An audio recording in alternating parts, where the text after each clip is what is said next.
Welcome to Warcraft Reloaded, a podcast brought to you by Mash Those Buttons, covering World of Warcraft Classic and its community. I am Bobby, also known as Blazin' Bob, and unfortunately, this week we have no Mel, aka Mel Arena. She had to go speak at a conference somewhere in Texas. So she's going to do real life boss stuff because she is a boss. But in her stead, we have returning to the show, ClassicGho. How you doing? Hey man, doing great. Thanks for having me back. Welcome I don't really back. feel like I can fill Mel's shoes, but I'll do my best. Yep. Well, you are my actual co-host, so you can jump in, ask questions, everything. You got big shoes to fill. Actually, seeing you in her shoes would be kind of interesting. I have a story about that. Actually, when we here in a second. But welcome also back, Pummel. How you doing? Doing well. How are you? Happy to be here. Thank you for inviting me back. Thank you for saying yes. Thank you for saying yes. And always a pleasure, Sarthe. How you doing? Doing great. Excited for this one. This is going to be a fun one. So thanks for getting everybody together again, Bob. Hell yeah. Hell yeah. You're welcome. And thank you for coming. Of course. And of course. Returning from a hiatus, we have weighing 200 pounds of pure muscle in the right corner. We have Crix returning to us. Welcome back. Hello, my friend. Is that you beatboxing in the beginning of that, in the intro? No, it's that's the guy that I initially started the podcast with, and joined the next episode, but he was only on the first few episodes, and then he was just like, I don't think, I had a lot to talk about the first few episodes, and now I don't have anything to talk about. Yeah. So he quit pretty early, but he did the beatboxing. Yeah, I like it. Well, thank you for having me back. How you doing, my man? I'm excited for this. Doing good. Catching up. Oh, yeah. Okay, so the story about the shoes. So we're at the NFL draft, right? And we have to walk, we're staying way up at the top of the city, and we have to get way down to the bottom of the city to where all the stuff's at, right? So we had taken Uber down, but then everything gets over, the draft ends, we watch Fall Out Boy. Then we decide to go hit some bars. Well, Mel wants to walk, so we start walking, and then she's complaining about her feet, and I look down, and she's wearing these big old heels, and I was like, you're crazy. So we walk slowly to the bar. We stay at the bar. We bar hop for a bit. Then it's like 2 in the morning, and we can't get in a freaking Uber. So we have to walk about 2.5 miles, maybe 2 miles to our hotel. And she just keeps hobbling and falling, and her feet are dying. And so I make her take her shoes off. I take my shoes off, give her my shoes, and then I walk barefoot the rest of the way there. I was just watching for glass. Were they heels? No. She had heels. So she carried those and then walked in my shoes while I hilarious walked to barefoot. watch women walk in heels and their feet hurt and they look like little baby deers trying to walk. Just wobbly legged. They do. They literally do, actually. That's so funny. Well, and Bambi over there. Mel, I didn't say that. I even told her, she's in the chat. I even told her, you are a vet at these things. You should know to wear shoes. And I was like, because this happened another time where I had to walk home barefoot, and that was in Paris. It was a lot longer walk. But yeah, it was a good time. All right, so that out of the way, I'm going to start us off. We got a really cool voicemail that I'm going to play here. And a really good question that a lot of people fight about. So we're going to get y'all's opinion on it. Ooh, I got to guess. Hey guys, I was just calling in, give you a little bit of a backstory. I'm a combat rogue in a guild with 2 Fury Warriors. And recently there's been a little bit of a debate on who sunders and who exposes, as I offered to expose earlier on in the phase. But I recently asked them to maybe sunder for a little while so I could potentially raise my parses. and I was just wondering, get your opinion. Am I being whiny, or is it reasonable for me to ask that of my Fury Warriors?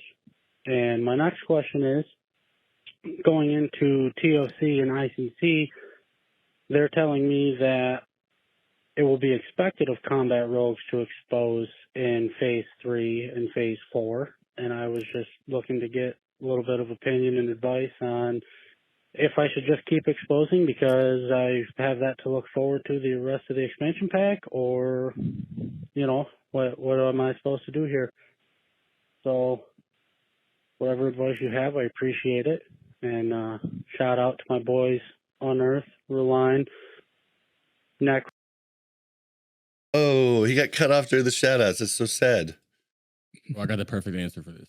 Dude, Ready? okay. Oh yeah, I'm let's combat see. rogue, so like I am biased, but the way I feel about it, if there's one or less warriors, rogue should be doing it. If there's two or more warriors, warriors should be doing it. That's the way I feel about it, but like, what do you guys think?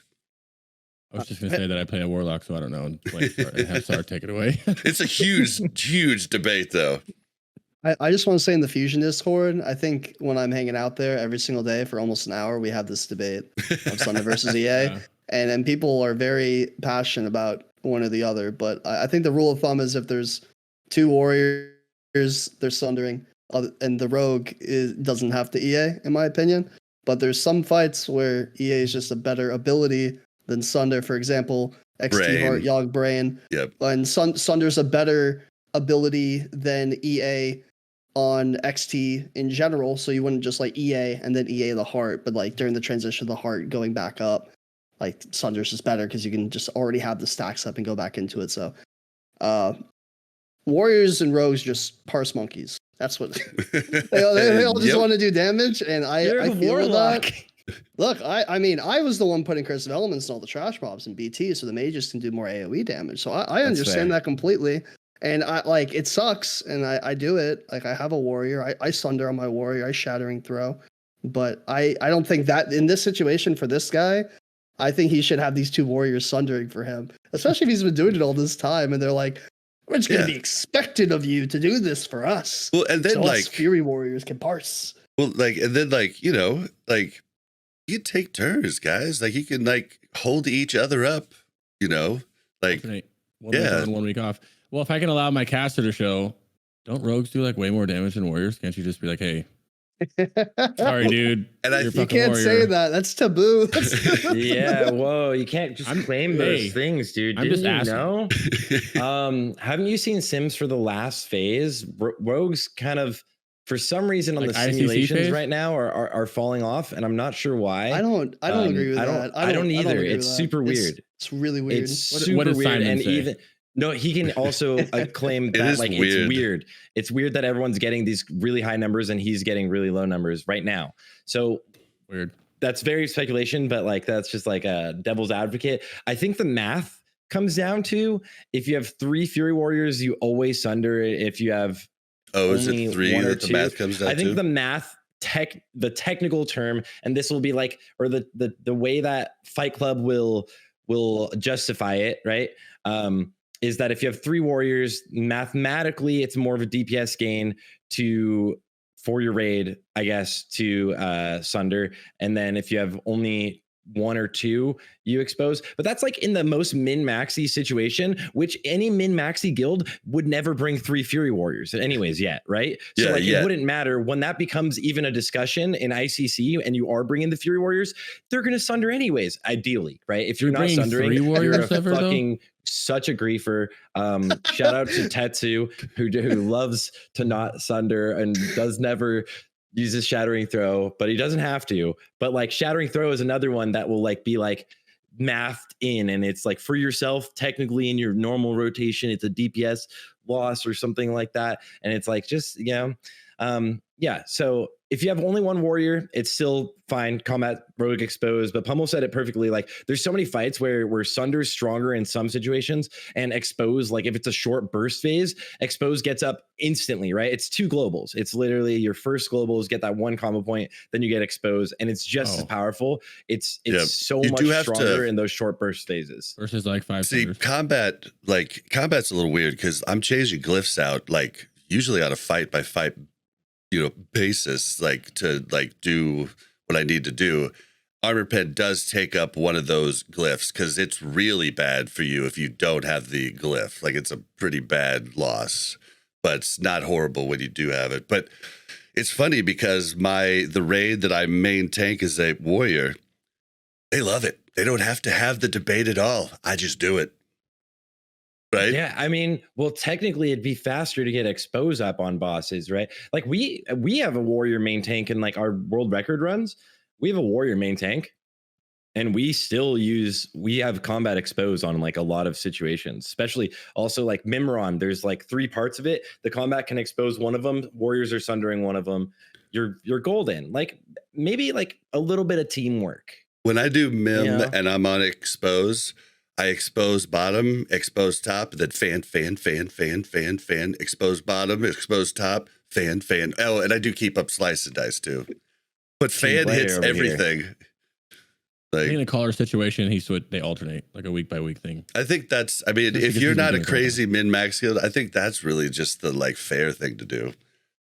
Can you guys help me out with like expose armor requires 5 combo points, so can't rogues just like get 5 combo points before the pool? Expose, if you do it, you usually just do 1 now. Yeah, you usually just do 1 and have the glyph. Yeah, because you have the glyph that adds 12 seconds, and then you just do 6 seconds with the 1 point. I think that's the right math. 18 seconds, I think. Back in the day, what expose was you had to have a 5 combo, like each combo point made expose stronger and expose more armor. Now it's just duration. Yeah, now it's just duration in Wrath of the Lich King. So you get 1 combo point expose, which is why you can get it up so quickly on like a burst section, like the XT heart, because you just need a 1 combo point expose instead of the like 5 globals for Sunder if it was 1 Fury Warrior.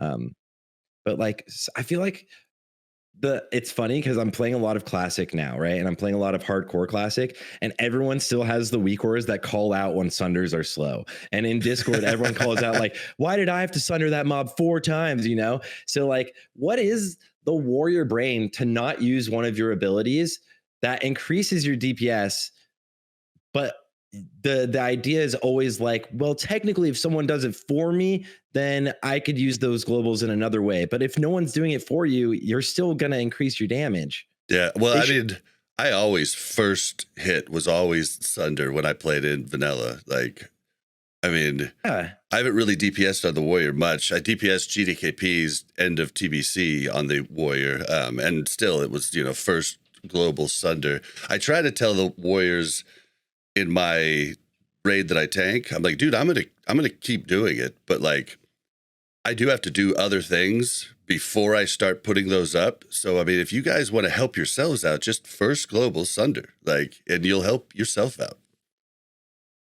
If it had a damage component, like a number as big as Bloodthirst, all those warriors would be putting up Sunder first globals. It'd be over Sundering. Exactly, be over Sundering. I will never let Jordy live this down. I did a Sunwell, and I was playing Arms, and he was playing Fury, and I went through the demos and the Sunders at the end, and it was I did like 95% of them, and I was so pissed. On Arms? Yeah, playing Arms. So I'm a big stickler for the Sunder thing because it's like everybody needs to man up and be a team player, especially in Clyde, like in 40 man. Like I was watching a ZG and the Sunder's going up. It takes 10 seconds to go up. There's 8 warriors. Dude. Yeah. It's insane. I was always like, so in vanilla, like somebody'd be like, hey Bob, I've got Battle Shout this week. And I'm like, okay, dude, well, I don't want to ever see it off when we're fighting anything. Okay. And then like, I'm just sitting there and it's off. I'm just like, and it drives me nuts. I'm like, dude, I'll just do it. I'll just do it. Like, it's like they get into their rotation and they forget to do it after that. You need a weak aura that calls out like it's the same thing as Wind Fury was such a big thing back in the day, right? It's like Wind Fury Totem. If your shaman doesn't drop it, and I've been doing a lot of vlog reviews of Classic recently, players trying to improve, and like your shaman just like drops Wind Fury 40% into the fight. What was the point? Right? It's like Battle Shout too. I like always have weak auras that like yell at you if you enter combat without Battle Shout and yell at the party and stuff. Yeah, well, they're like, I'm like, you know, every time we would start a fight, I would get my rage Battle Shout. But I have these warriors that are sometimes like, well, I do it, you know, right after we start the fight. I'm like, yeah, but you just wasted like stuff people could have already been getting off, you know, with that. You know, it's just, I don't know. But I'm also the guy that always has food, always has like our raid lead, method raid tools pops up and says, so-and-so doesn't have food. He's like, so-and-so doesn't have food, so-and-so doesn't have food. Like, I don't get that because I always have to have all of my buffs up. I just don't get forgetting. It's interesting. You were calling people out the other day. Yeah. That raid we did. You were like, yo, somebody doesn't have a flask. And you're like, dude, like it's max. What do you mean? It's like just a 11 habit. gold. I know, it's so cheap. Dude, I do I do dailies with like scroll of fort, the 2 drums, flask. Like, I'm like, why not? It's so cheap. Who cares? Like, I'll just make this faster. But yeah, I don't know. He said that rogues will be expected to expose. And I think people might be thinking that because warriors are going to do more, but you're going to be taking more warriors. And yeah, it's way easier. It's going to get actually easier for warriors to expose because you'll have more of them. Yep. So I don't know. I thought it was a really cool question because it gets that starts so many fights with so many peoples.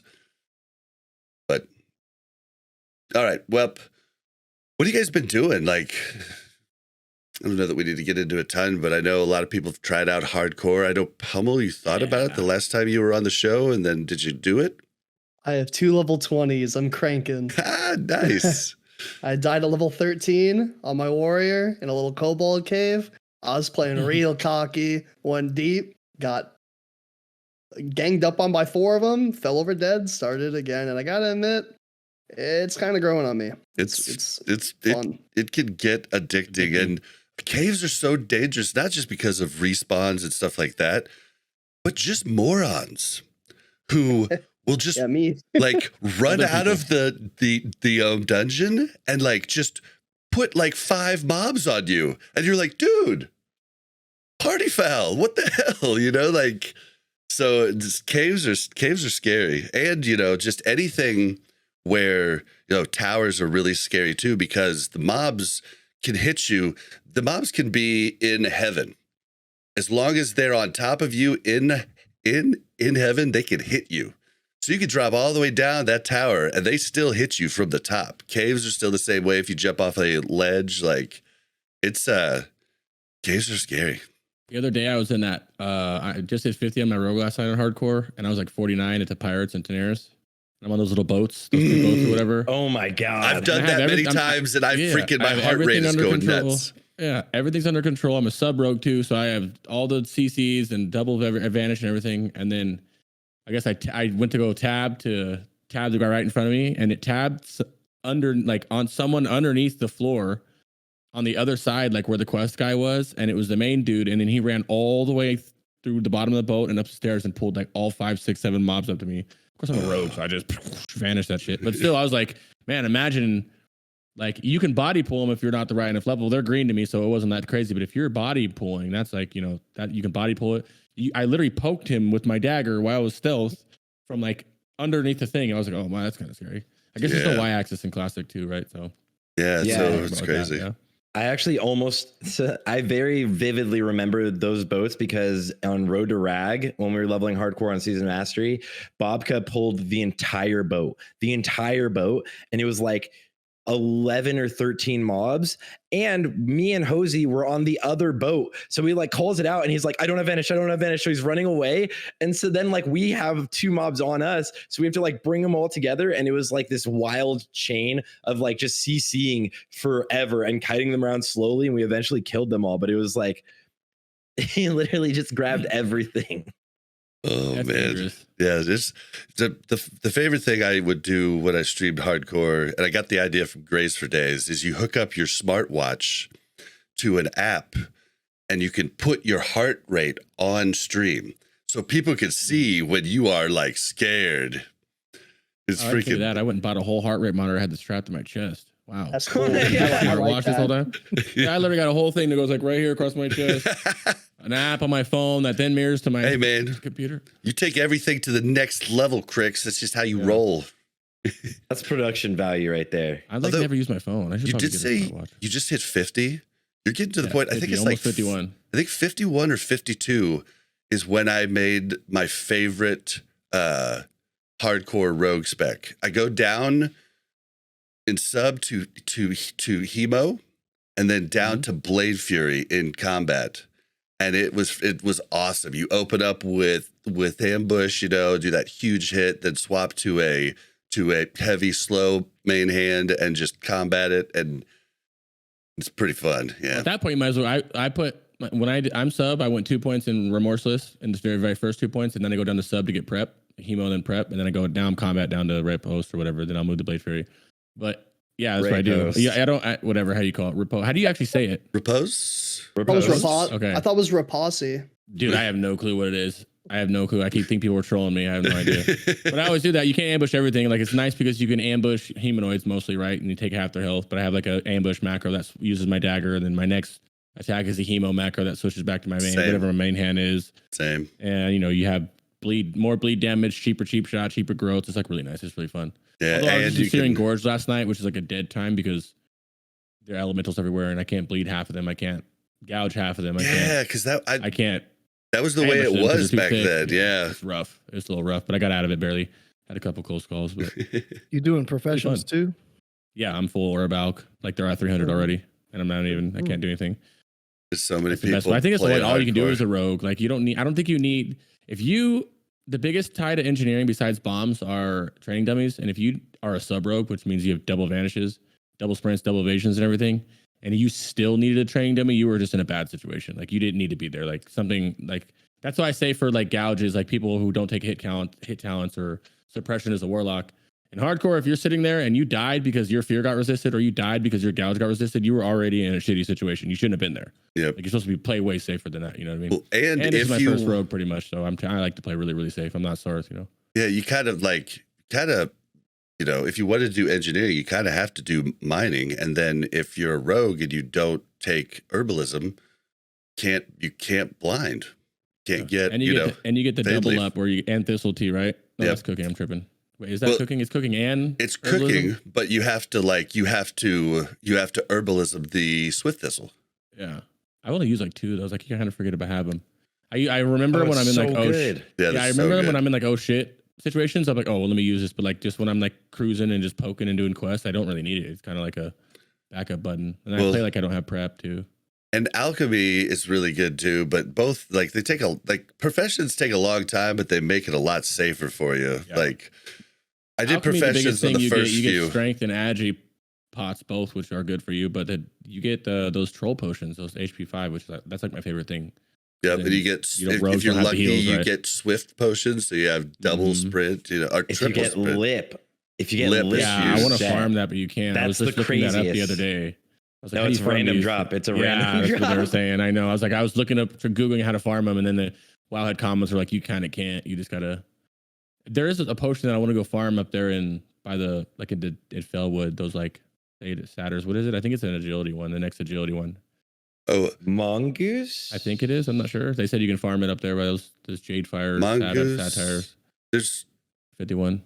trying to think of where you get mongoose. I think that's what it is. I think it's a world drop. No, Is it no, a this was world like jump? a hard. This was like everybody saying 1 million of them dropped while they were farming Fellcloth. I'm trying to Come on, remember if I Bruins. had mongoose or not on my hardcore rogue. I transferred him to I think Pagel. I guess I could go look. But I would think it would be like can bring in it up right now. Fellwood, it would be like demons. I would think it would be demon slaying, but Yeah, there's a lot of like if you get the good drops with alchemy, it can be extremely powerful, and just the pace that you keep up with those Troll's Blood, right? Just like always having HP 5 ticking all the time, just increases your leveling speed so much. Yeah, it is mongoose, by the way. You guys remember by 25 and crit by 2%. You guys remember when the ferals were popping those when they found out they increased their energy? Yes, back in 20 when they had like a stack of like 100 of them so they could parse. With the world buffs, that's all I think of when you talk about Troll's Blood. I just think about the ferals like playing weird. I feel like alchemy was worth it just for Troll's Blood, and I mean, obviously you have agility potions, which are pretty easy to make too. It's like they're just bread and butter, and then you have all the fort and. Well, then also the one in Winter Spring. Did you get the swiftness recipe? That's like. No, I haven't had that drop. No, I got it on one of my druids. Ones. I don't use them because I have Ghostly Strike, and that's kind of OP as shit. So I don't really. I feel like you don't need it that much. Although it is nice in like dangerous situations. What's the one that you get from Wintergrasp from the white Yeti dudes? For bogs? Firewater? Major healing? Oh yeah, that's firewater that drops. Yeah. That's firewater. Like that's I think attack power. I think 54. I just stood by that cave where the 3 of them spawn and just like built up a bunch of them wall grinding. You know, like.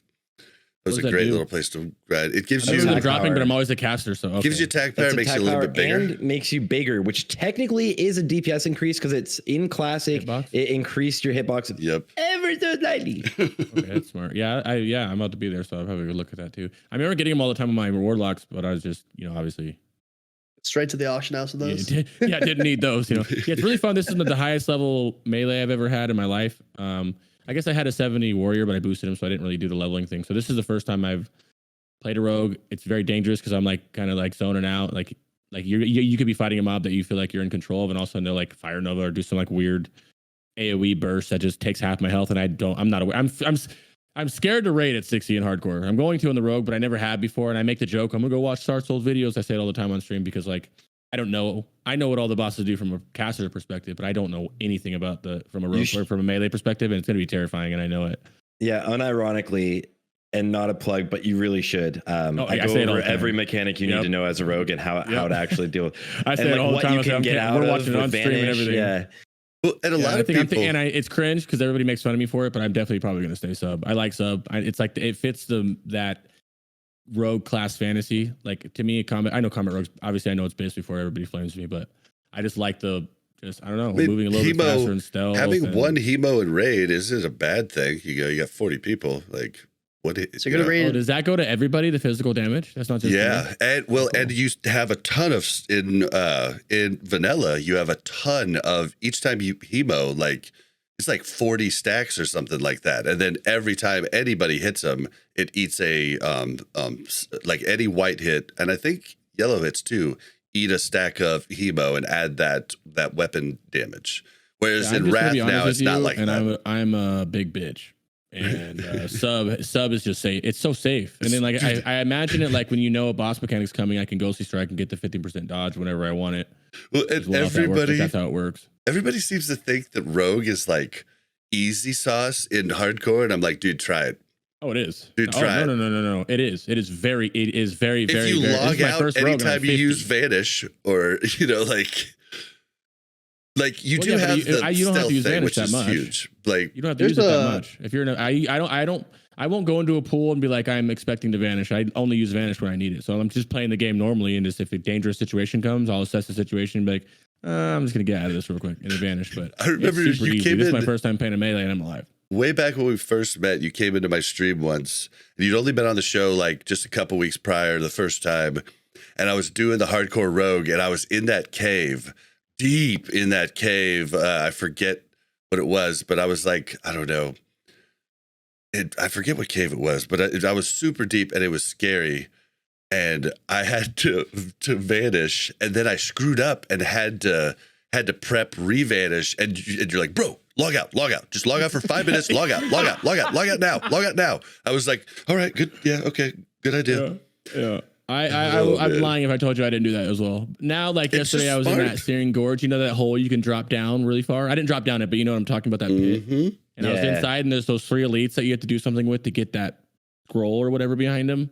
I'm like, oh, I'm just gonna sap blind and gouge one and click it, and then like the sap broke early. I ran reset, and then I'm like, okay, I'm gonna prep. And I tried again, and I messed it up again. Like they broke or something happened, and I messed up the gouge, and then I was like, now I have no cooldowns. But instead of logging out, I just go like fight. I'll farm mobs that I know I can kill until Banish comes back or something. Yeah, I'll do that if I'm in I a wish that I safer played place. a rogue in Classic when Classic came out. I obviously went to Warlock because I was playing retail as a Warlock, and I was like, yeah, Warlock's OP. Nobody fucking told me that Warlocks were going to be like that in Classic. And it's kind of why I quit Classic, because I only wanted to play a Warlock, and I invested so much time into it, and it was like I was kind of like, oh, this is lame. I wish I had played a rogue, not a warrior, because I don't know, something about rogues are super dope to me. Their tier sets are dope. And you can like have like a good rating spec that's fun in PvP, whereas warrior, no dual spec sucked. Like, I mean, it's just like, because as a fury warrior in PvP in vanilla, you're just like literally a rogue with nothing that and rogues every have. melee, and no offense to people playing melee, besides DKs, I guess, because they have a lot of other stuff that kind of like pretty much. First off, every melee that just uses a two-hander looks lame to me. They're slow attacking. Besides DKs, because I feel like they have so much other shit that they can. Oh, no, like dude. they'll swing and all of a sudden they're throwing their hand in the air and a bunch of stuff comes out, or Death Decay. They have so many things, but I feel like when I see a paladin doing something, or when I see I'll give you paladin. a arms warrior going in there, it's like just I don't know. Arms warriors are waiting, sick, and then though. it's like they do that thing where they just go like this after they swing. They go. And in a way, it's like super boring. But then like the dual wielding is like the most Chad thing to me, because you have your dual wielding. Like look at Star Wars. What's cooler, one lightsaber or dual? Like everything is better with dual. It looks cooler to me. I don't know. I'm kind of a fan of the Darth Maul staff kind of one. Double-sided. Oh yeah, of course. double-sided. Yeah, but the point of that was. But that's two. That's two. Yeah. The two-handed shit is not as cool as everybody thinks it is. I know there's a ledge with the evading, but then this is off topic. But I'm actually severely against the evading reset spots in hardcore. I don't really like them at all. I almost wish that you couldn't do them, but I think it can be a little lame, and it's funny because I died 2 different times on rogues standing right next to an evade spot. And chat's like, Bob, you know that little rock there, right about a foot from you? That's an evade spot. And I'm like, now I know next time. That's part of the knowledge. It is cool though. It is cool. Yeah, I was gonna say that part half is of me is like, I don't know all the evade spots as well, but even the ones that I kind of do, like it's not that I like if I'm in a cave like the one they're talking about, I didn't know about that until like they told me on chat yesterday, but I would have like, oh, I'm dying, I'm gonna run on it. But I don't like when people like they go, all right, I'm gonna pull all this stuff, kill this one guy, and then get on. Like they plan the whole escape for the evade. I don't like that for like they're doing dead mines runs, and they're like, all right, we're gonna do this, that, and this, and that, and we're just gonna run to the evade spot afterwards. I'm like, okay, but if it's like, oh shit, we're gonna die, let's go to the evade spot because we're actually trying, versus having your whole route planned just to get on the evade. It's just weird to me. And I do like if anybody does it. That's just me. Everybody plays hardcore differently, The evade spot saying like dead mines in the big circle room with the where you jump off the side, you land on the on like the side of the, what do you call that? The big bowl of lava chain, the now, that was cool because you see people fuck that one up all the time. It's just like, that was cool. Like that's or like that wheel one that's by VC or whatever, Van Cleef. I remember doing that back in the day. So that's kind of one where it's like, oh, I remember going here, just being like, and we're young. I'm 14, 15. I didn't even know that was an evade spot. I just thought that, I don't know what I thought when I was younger, but that, like we saw one the other day where they pulled everything on accident and they're running all the way from the top of the boat down to the bottom and jumping on this little light post. And it's like, whoa.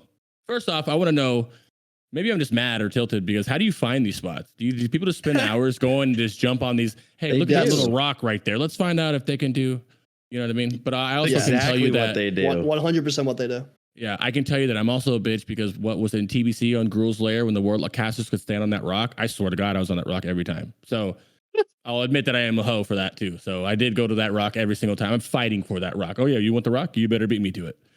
So I guess I kind of went on both arguments of that. But in hardcore, just, I don't know. I liked it kind of like I know it's not realistic because it's a video game, but I almost kind of act like want it like kind of realistic.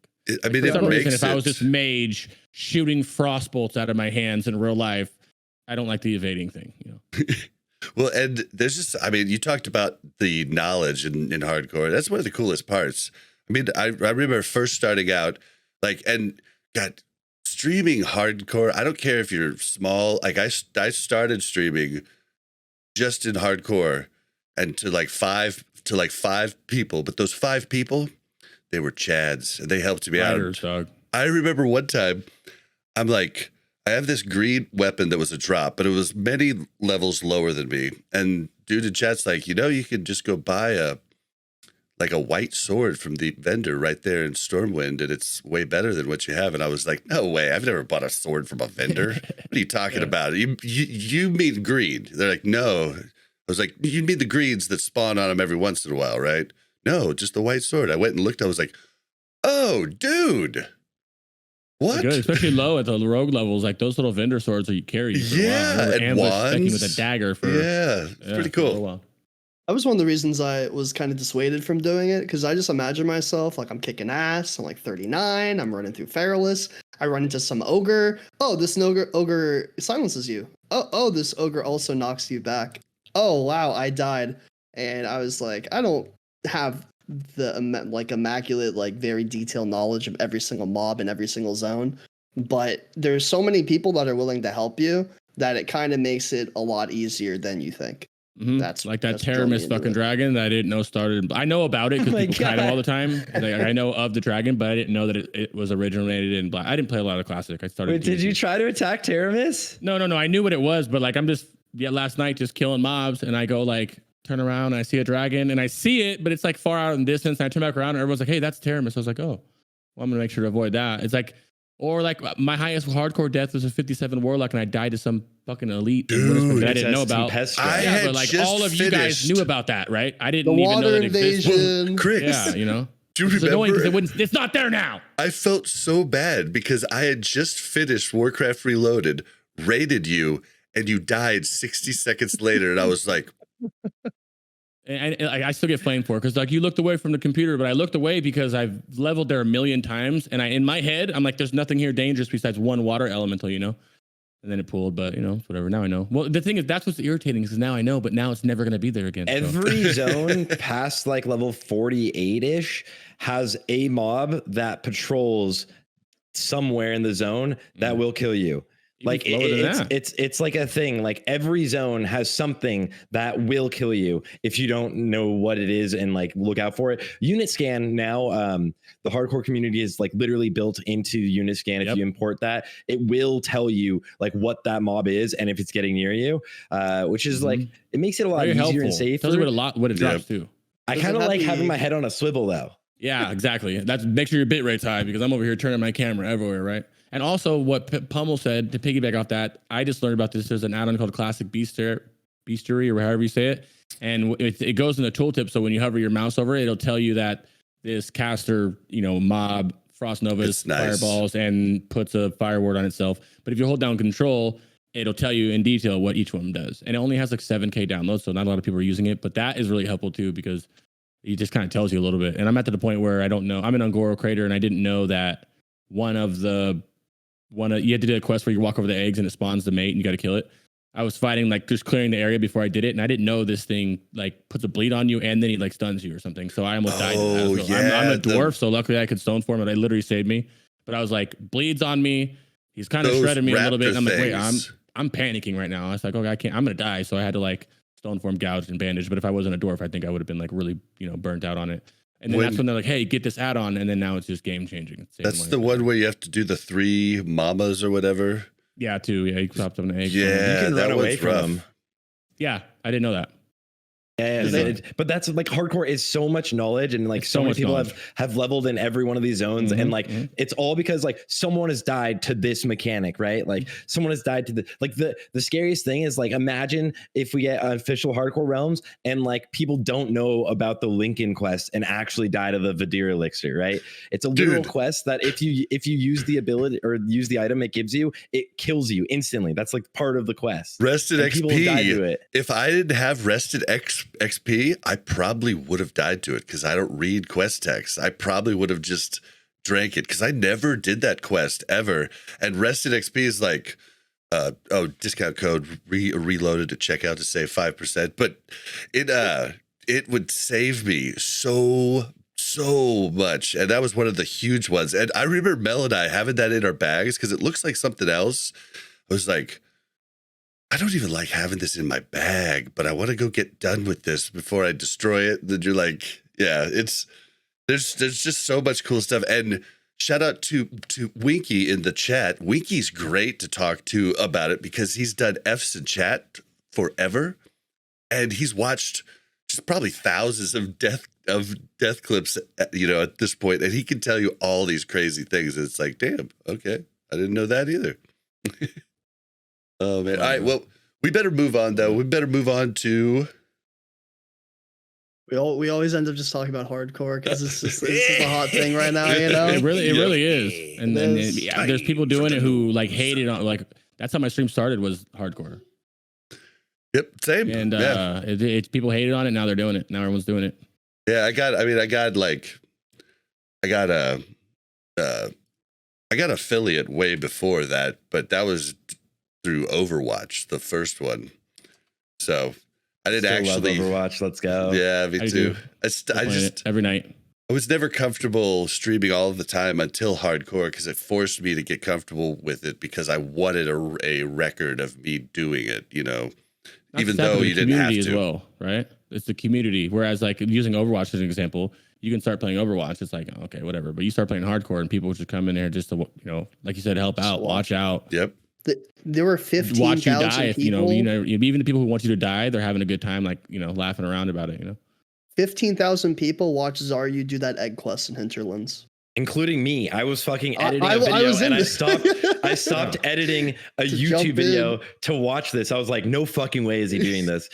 Like, it was wild. Zaryu's been crushing it. He's doing so well, especially with like his YouTube has been insane too. And Guzu, but like Guzu. Both of them, they're doing these crazy quests that you wouldn't usually do as hardcore. They're like, all right, I'm gonna do it. And they outplay a lot of things that would kill people. He actually got stunned, got missed on an attack. And then the mob, instead of attacking him next, decided to sheep him. And because it cast that at 8% HP, he lived before entering the cave, like as he was entering the cave, because he pulled the big like quest mob, the caster. It was fun to watch. It was really good. The popularity is just blowing me away. Got 10,000 people watching him run around playgrounds right now or something. He's not even doing anything. I just have him up just in case he dies. Soda Poppin' started playing again yesterday. Yeah, he sat there at Garrick for like 2 hours in a line just to get that little Northshire Abbey like mini thing. It's so big, and not that's not just because it was him there. It's like that right now. If you logged in, it's crowded. It's almost like a fresh, like when you do those fresh events. You can't quest. Crowded. That's what it's like right now. Yeah, that's why I'm only playing my raiding character. I can't quest and level up right now. At the lower levels, you have to like grind. So like I'm just like I don't have the time right now, so I'm just raiding. I'm just hardcore raiding. The trick is to start a character and do it as late as you can in the night, and then just get out of the. Once you get to like 15, 20, so you get more like you can get it. But yeah, the first 10 levels, almost no matter what time of day you start, you're fighting for mobs. Like it's a popular fresh server. There's an insane amount of griefers too. I was leveling in Red Ridge today. There's this dwarf hunter kiting a dragonkin back and forth. And he would kill someone, he would feign, and he would go grab another one and kite it into the Red Ridge Inn, kill another person, run out. And you have these hunters with their pets, like the name Princess. So you have your target macros, and the rogues that are stealth of the low level mobs. And it's just constant. The Death Appeals channel is the second most entertaining channel after the Death Clips channel. Yeah, and I'm one of the admin mods, so I go over so many appeal. Not all of them, because there's people who do way more than me, but I've been so many, and it's like I would probably say 70% of them are griefs. It's that bad. There's a guy named Appeal God X. Apparently, he's killed over 300 hardcore characters. I saw him in front of. I was running to ZG last night because I was fixing some weak auras and getting world buffs on my hunter. And he was running there, and he had like another like a horde tune with him. So he was like a alliance PvP flagged hunter, and I was like, no way, this guy for sure is kiting like Teramis and stuff. It was in Westfall. He's running around in Westfall. Yeah, that's. You want to know the best one that I've seen in a while was today. I don't know who it was, but there's the gnome cave, the dwarf gnome cave over there with the trolls. You had to go in there and kill the name mob at level 5 or whatever. There's these 2 or 3 literal troll horde players, like they're troll the race. ran all the way over there, tried to make them look like them, and named them along the kind of same too. Like Payo. And they just camp right there where the trolls are. They kill them, and then they camp right there, and then someone comes up and hits them, and it's hilarious. Like it's pretty funny because it's like level 5. Look, I know griefing is bad, but they're level 5, and they're doing that much effort to go through and troll some people. It's pretty mad. Speaking of griefing, right now I think it's kind of cringe. Unless you actually play it like you're hardcore and death equals delete, I find that completely fine. But if/when we get the hardcore servers, I think griefing, I do it. I think it's gonna be hard. Like, you still have a chance. I think to they die. need to make it. I hope. I mean, first off, I'm just happy Blizzard is making a server, and I would be happy that it just made it with one life. And I feel like people are trying to get all these different rules and stuff. But first, be grateful that if we get one. Definitely. But second, they could literally make it pretty easy with griefing. And I saw Zaru's idea where it was like, if you go to accidentally, like, you know how a lot of it is you accidentally attack a griefer. That's what like most of the griefing is. It tells you, like, a window pops up like, hey, this is not just, hey, you're flagging PvP. This is click yes to actually attack this guy type shit. Well, and a lot of work they'd probably have to do that, but that would probably eliminate a lot. Well, I mean, and I switched to it in hardcore, but now I just play it in Wrath too. I have left click to interact.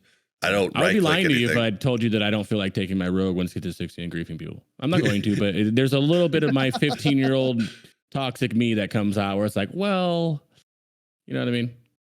Yeah, I mean, I honestly think it's fine if it's, everybody has one life, because then you can die. Still a little cringe if you're 60. I mean, but that's also always been cringe for me. Like 90% of griefers are garbage at the game. Yeah, like it's like keyboard turning, backpedaling. Yeah, let's be honest. Not everybody, but what is going on here? Like, there was a Reddit post recently where someone had posted that, like, a 60 hunter, like, said, like, I'm sacrificing myself to attack griefers. Oh my god! But like, that guy was apparently wasn't a hardcore character. His characters died multiple times in the last week trying to attack griefers, and apparently, like, people like on the Reddit thread were like, yeah, he's also a griefer, and also it's like, it felt bad. They were kind of rude and mean, but they were like, there was like clips of like his gameplay, and I was like, oh, ouch. Yeah. I mean, I was playing when he died. It said level 60 died, and we're all like, oh shit, level 60 died. And his last words were, I did not die. Regularly, I'm sacrificing my life for the better good of griefers, and I'm going to farm there, try to find them forever. Curse you, griefers, and like put a whole like deep message with it. And it was actually hilarious. I don't remember what it was exactly, but it was really, really funny. Well, all right, we need to talk about the news. Some brand new news. Oh, yeah. Yep, some brand new news. New news. Sorry, that's from my podcast. Yeah. Yeah. Go. Do you want to go over kind of like? There's a lot in this Datamine stuff and not a whole lot of information. But looks like Titan Rune stuff is getting worked on, which leads me to think Heroic ++. Then there's like, what was the other stuff on there? There's like, there's a whole bunch of moves changes. There might be, looks like maybe nerfs to Ulduar, but the Titan Rune stuff kind of scares me because I just wonder if they're going to put like 245 hard mode gear into dungeons. That is kind of scary. I've seen a lot of people talking about it. Like, what's the loot going to be? Is it only going to be normal 10-man? Is it going to be heroic 10-man and normal? Like, what are they going to put in there? But yeah, it looks like they've got plans for TOC to be a Titan Rune dungeon. And then I would expect them to put Algalon loot on there. That's just what I'm thinking. Oh, you think so? Really? If they were gonna put like, boss by boss, like Algalon 10-man loot. Yeah, Alg 10-man loot and talk. I don't know how I feel about hard mode loot being in dungeons. What do you guys think? Like, I could be fine with like 2-6 gear dropping in like Titan Rune dungeons, I guess. I don't know if this is along the same thing, but I have been gone for 3 months for other reasons, and I just got back, and this is my second week of doing Ulduar since PTR. And I have been, besides the fusion guys who running me last night, I have 2 warlocks and a shadow priest and soon a mage, and I can't find 10-mans to save my life. So if you mean like the 10-man Ulduar gear dropping them, I would like that. Not now, but like, when, like however they properly do it, because it's hard to find 10-mans. I know I missed that 10-man phase, that's why, but like it'd be dope to be able to be like, oh, let me run in there and catch up on some gear. For speaking to someone that needs to catch up, a good example is I had to get Embrace of a Spider on my Shadow Priest, and so I can go back and farm that heroic plus to get that. Well, I still do 10 mans and I hate it so much.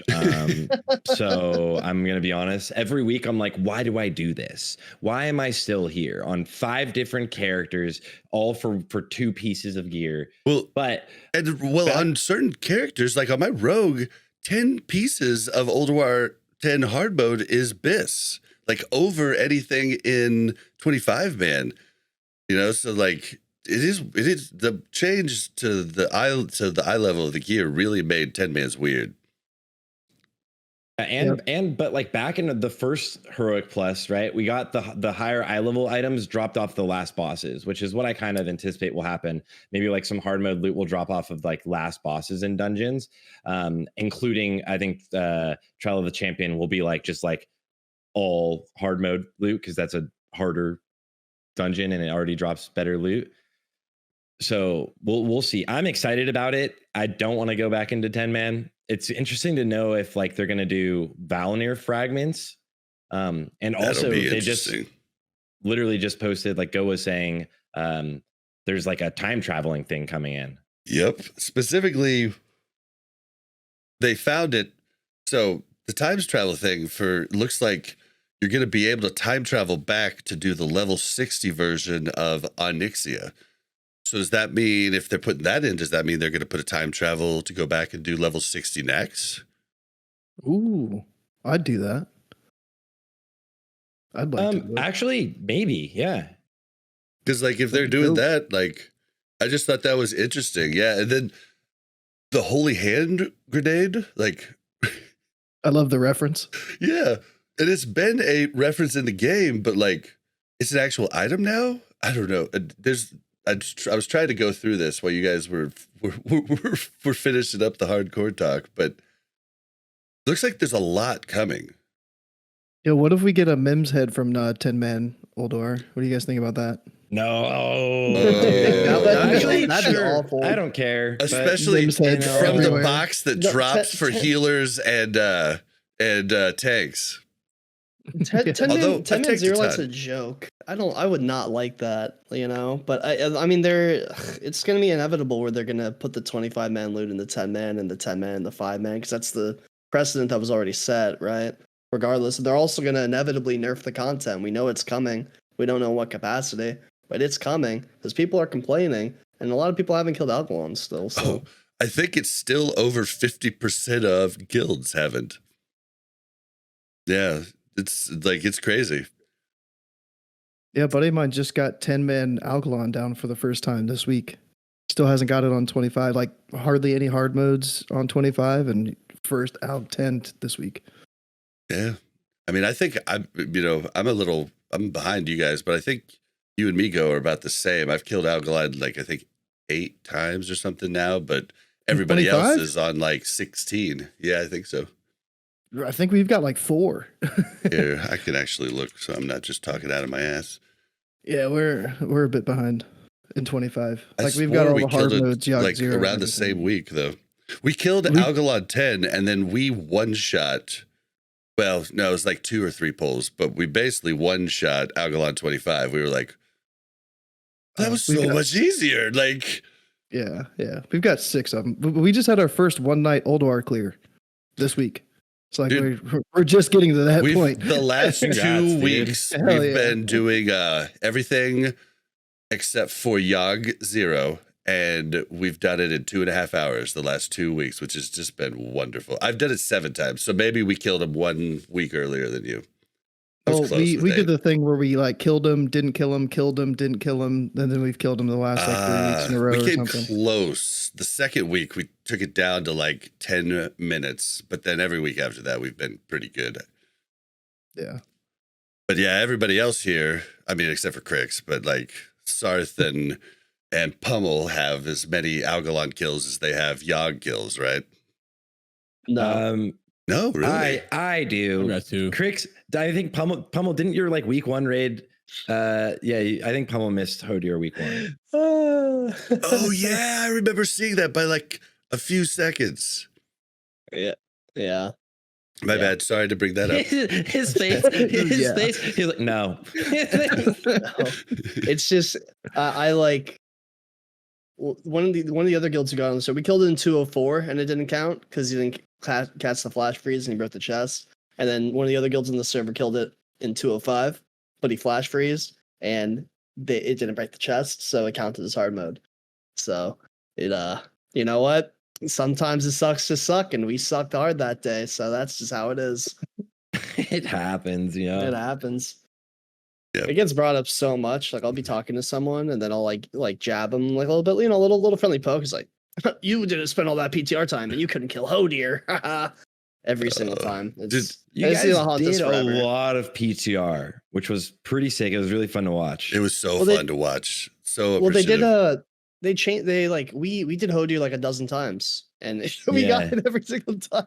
And then they changed it a little bit when it went live. It felt just because I was a little bit tighter. Yeah, obviously. You needed my warlock damage. And sometimes there's just like RNG that just doesn't work. But yeah, I still had a great time. Like, you know, like I still had a great time. We just didn't do any PTR, and we only raid 2.5 hours twice a week, so 5 hours weekly. And we just, you know, would take on 2 different hard modes every week. It was really good for everybody because they were able to like study up on just those.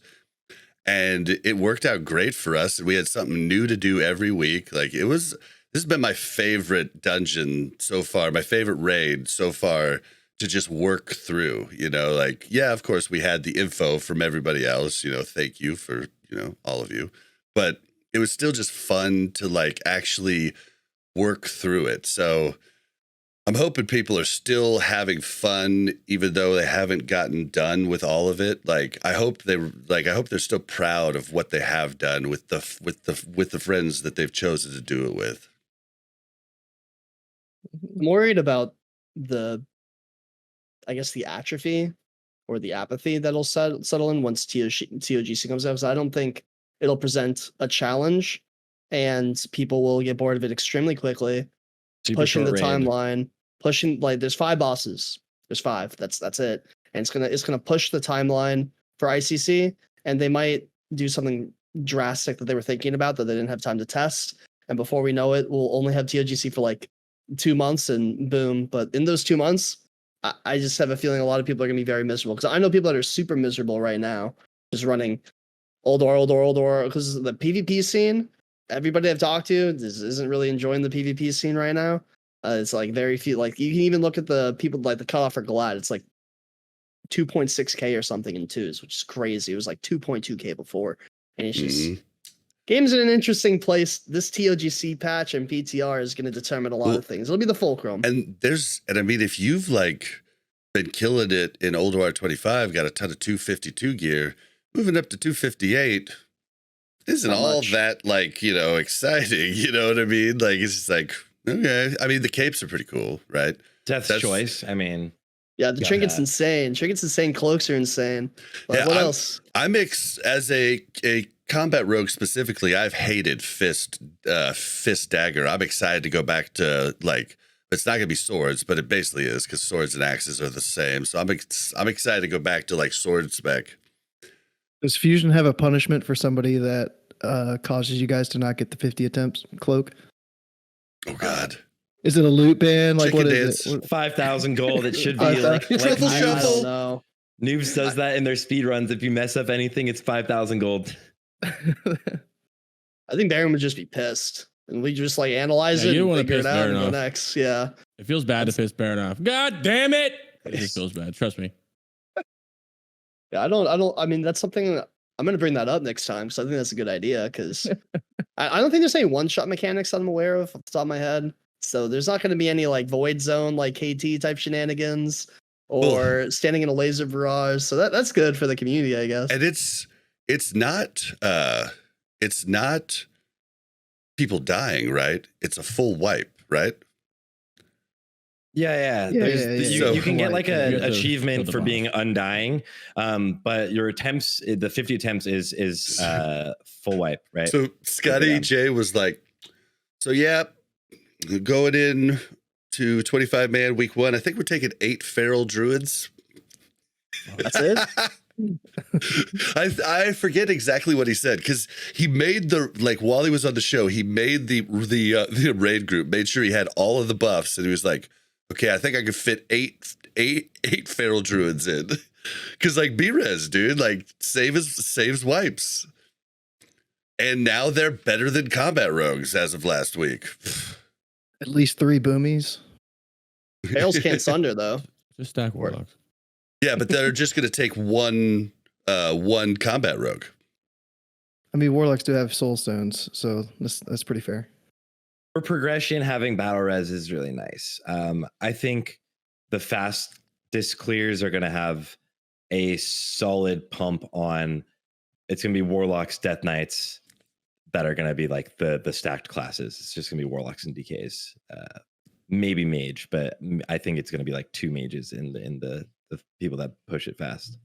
Every time you say warlock, a part of you dies. You can see it in your face. You're just waiting for the just desserts because of what happened to the unholies. Unholies are still better. They're still better. It doesn't matter. Unholy's still the best. I thought blood, Sarthe. That's true. Blood is. I didn't see in the patch notes or the data mines anything about fixing blood, so I don't think blood will be fixed, at least not yet. And I know it's just not high up on their priority list because they're probably working and putting all of their assets towards like the new Heroic Plus and stuff. But I'm hopeful that they fix blood. I think the Hodir Tabard took a lot of resources. Are the best right now. Hodir Tabard. It looks cool though. That's something we didn't talk about. The Hodir Tabard. It's just, isn't it random? It like seems 8 months really in the classic launch, like wrap. It's just like, here's a tabard. The fact enjoy. Like the rewards, basically, you want the shoulder enchants, but once you have one tune with it, you can just send it to all your other tunes. It's like 450 gold to buy. Is it seriously? Like that's not even probably. I accidentally bought like 5,000 of them, and you only need 800. I thought you were talking the tabard cost 450 gold. I was no, to get exalted, it takes it. Yeah. Oh yeah. Yeah, exactly. Like I don't even post the relics. Yeah, I basically just vendor those now because they don't sell for enough to like make it worthwhile. Like those are super very cheap. It's just weird. I can't wrap my head around it. Sorry, you said it makes sense in the pre-show. What was your rationale?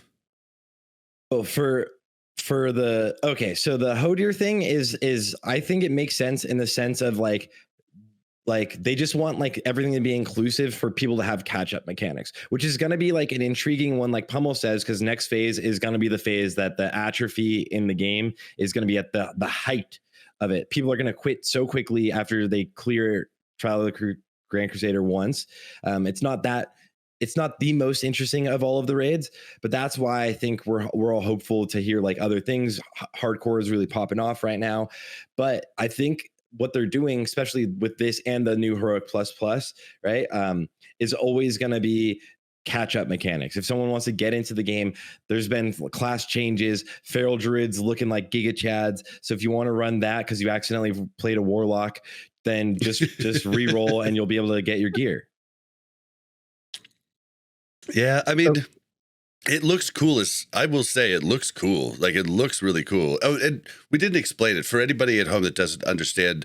This new tabard is going to work just like the Kirin Tor tabard, the Argent Crusade tabard, and when you wear it in dungeons, like the right dungeons, level 80 and heroics, you will gain rep for Hodir while you wear it. So like that's the weird part for most people. But another catch-up thing I saw was the insane title. Looks like they made that easier. It looks like they're only honored instead of exalted for the faction. Which is weird because no one's going to take that serious. They're like, yeah, I got the original one. You know what I mean? When's the last time any of you guys have done a dungeon, like a bona fide dungeon? I've been doing one like almost every day to get that stupid block trinket for my block set. That's different, but just like in general, when's the last time you touched a dungeon? I mean, Shadow Priest to get. I'm not going to do them with the new Heroic Pluses after I get my badges. Also, same. Yeah. I mean, I basically went alts of friends, like Go made a character on my server, so ran a few of them with him. But generally, we were like, let's just get into it next. Like, Like, why mess with this 5-man dungeon? Like, I don't know. That's the thing when I see about the Hodir tabard to like help go farm dungeon. It would behoove you better to pick up mining and sell some Serenite bars and then just buy the relics. I will say though, we all play on like Benediction, right? Or, you know, or Faralita, or like servers where shit's happening at all times. You can get in whatever run you want to get in. You know, if you just watch trade chat, like you can get in a ton of stuff. There's a ton of GDKP stuff being run at all times on different servers. But like you think about the smaller servers, this might be really cool for them, right? Like the heroic. We don't stuff. run dungeons on our mega servers. Yeah, you're not getting dungeon groups on the mega servers. So like it's like, but it'd be harder to get the raid servers, like raids Dungeon going. Finder now. Yes. I mean, yeah. Thank you. Work your magic, like, please. I would dear like God. work up a Also new the shrine. character right now if they put it out, and I'd be like questing while in queue at all times, running all the dungeons I haven't ran in forever, because there ain't no way I'm walking to Serpent Shrine Caverns at all. I know it's just not happening. I know people that are like getting refunds on their like alt accounts to try to, or like putting in tickets to try to get their boosts back, like 70 boosts, because they don't want to level 1 to 80 because there's no dungeon finder. They don't want to quest, but random dungeon finder lets you in Wrath, just like you like if you're a tank or a healer, just like instant. And people are leveling up in the world. But there would be a lot more people leveling alts. I would be Absolutely. I hate leveling 1 to 60 unless it's hardcore. So let me level hardcore and then move that guy over. Like, let me do that, like, because that's actually fun. Like, I enjoy leveling in hardcore, do not regularly, unless, I mean, it is kind of fun to twink out, but like at the same time, like I was talking to Crix because he was talking about doing Wrath hardcore, and I was like, yeah, but dude, I worked up a new rogue. I died one time, going from 70 to 80. And then I got to thinking, I was like, oh, but I had heirloom gear. I was buying like crap from the auction house, like every level. Like, I mean, I was bissed out. I had enchants on everything. I was like, so maybe it might be a little harder. I don't know. I was kind of wishing that they would change the way Joyous Journeys is. Instead of them just saying like, hey, it's 50% bonus XP. It kind of like, okay, you've got 2 level 80s. Now you get 20% for your next character, or something different other than just, hey, here's 50%. And then we might take this away from you. Like, have Joyous Journey static for the rest of Wrath, but have it like build up depending on what you've done in the game. Oh, like the amount of characters you have gives you 10. Like, you have this 80, that gives you 10% of it. You have this 80, it gives you 20%. Yeah, or like that. You've cleared Nax 25, so now you get another 5% added onto your Joyous Journeys. So it's like an heirloom, but it's like an account bound heirloom thing. Like, you know what I mean? I don't know. Just like the plain Joyous Journeys is kind of like, it's cool, but I feel like they could do it better. I don't like how they just keep arbitrarily removing it, because the incentive is to have people continue to play the game and for people who quit in TBC and vanilla to return.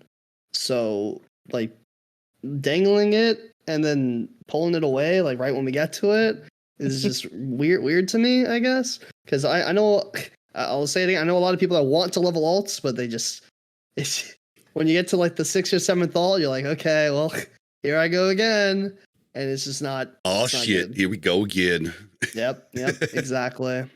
But if by the time you got to that 6th alt, you're like, well, I've got like heirlooms and I got an extra 60% XP. This That'd next be alt's nice. gonna be flying. Like, it'd be sick.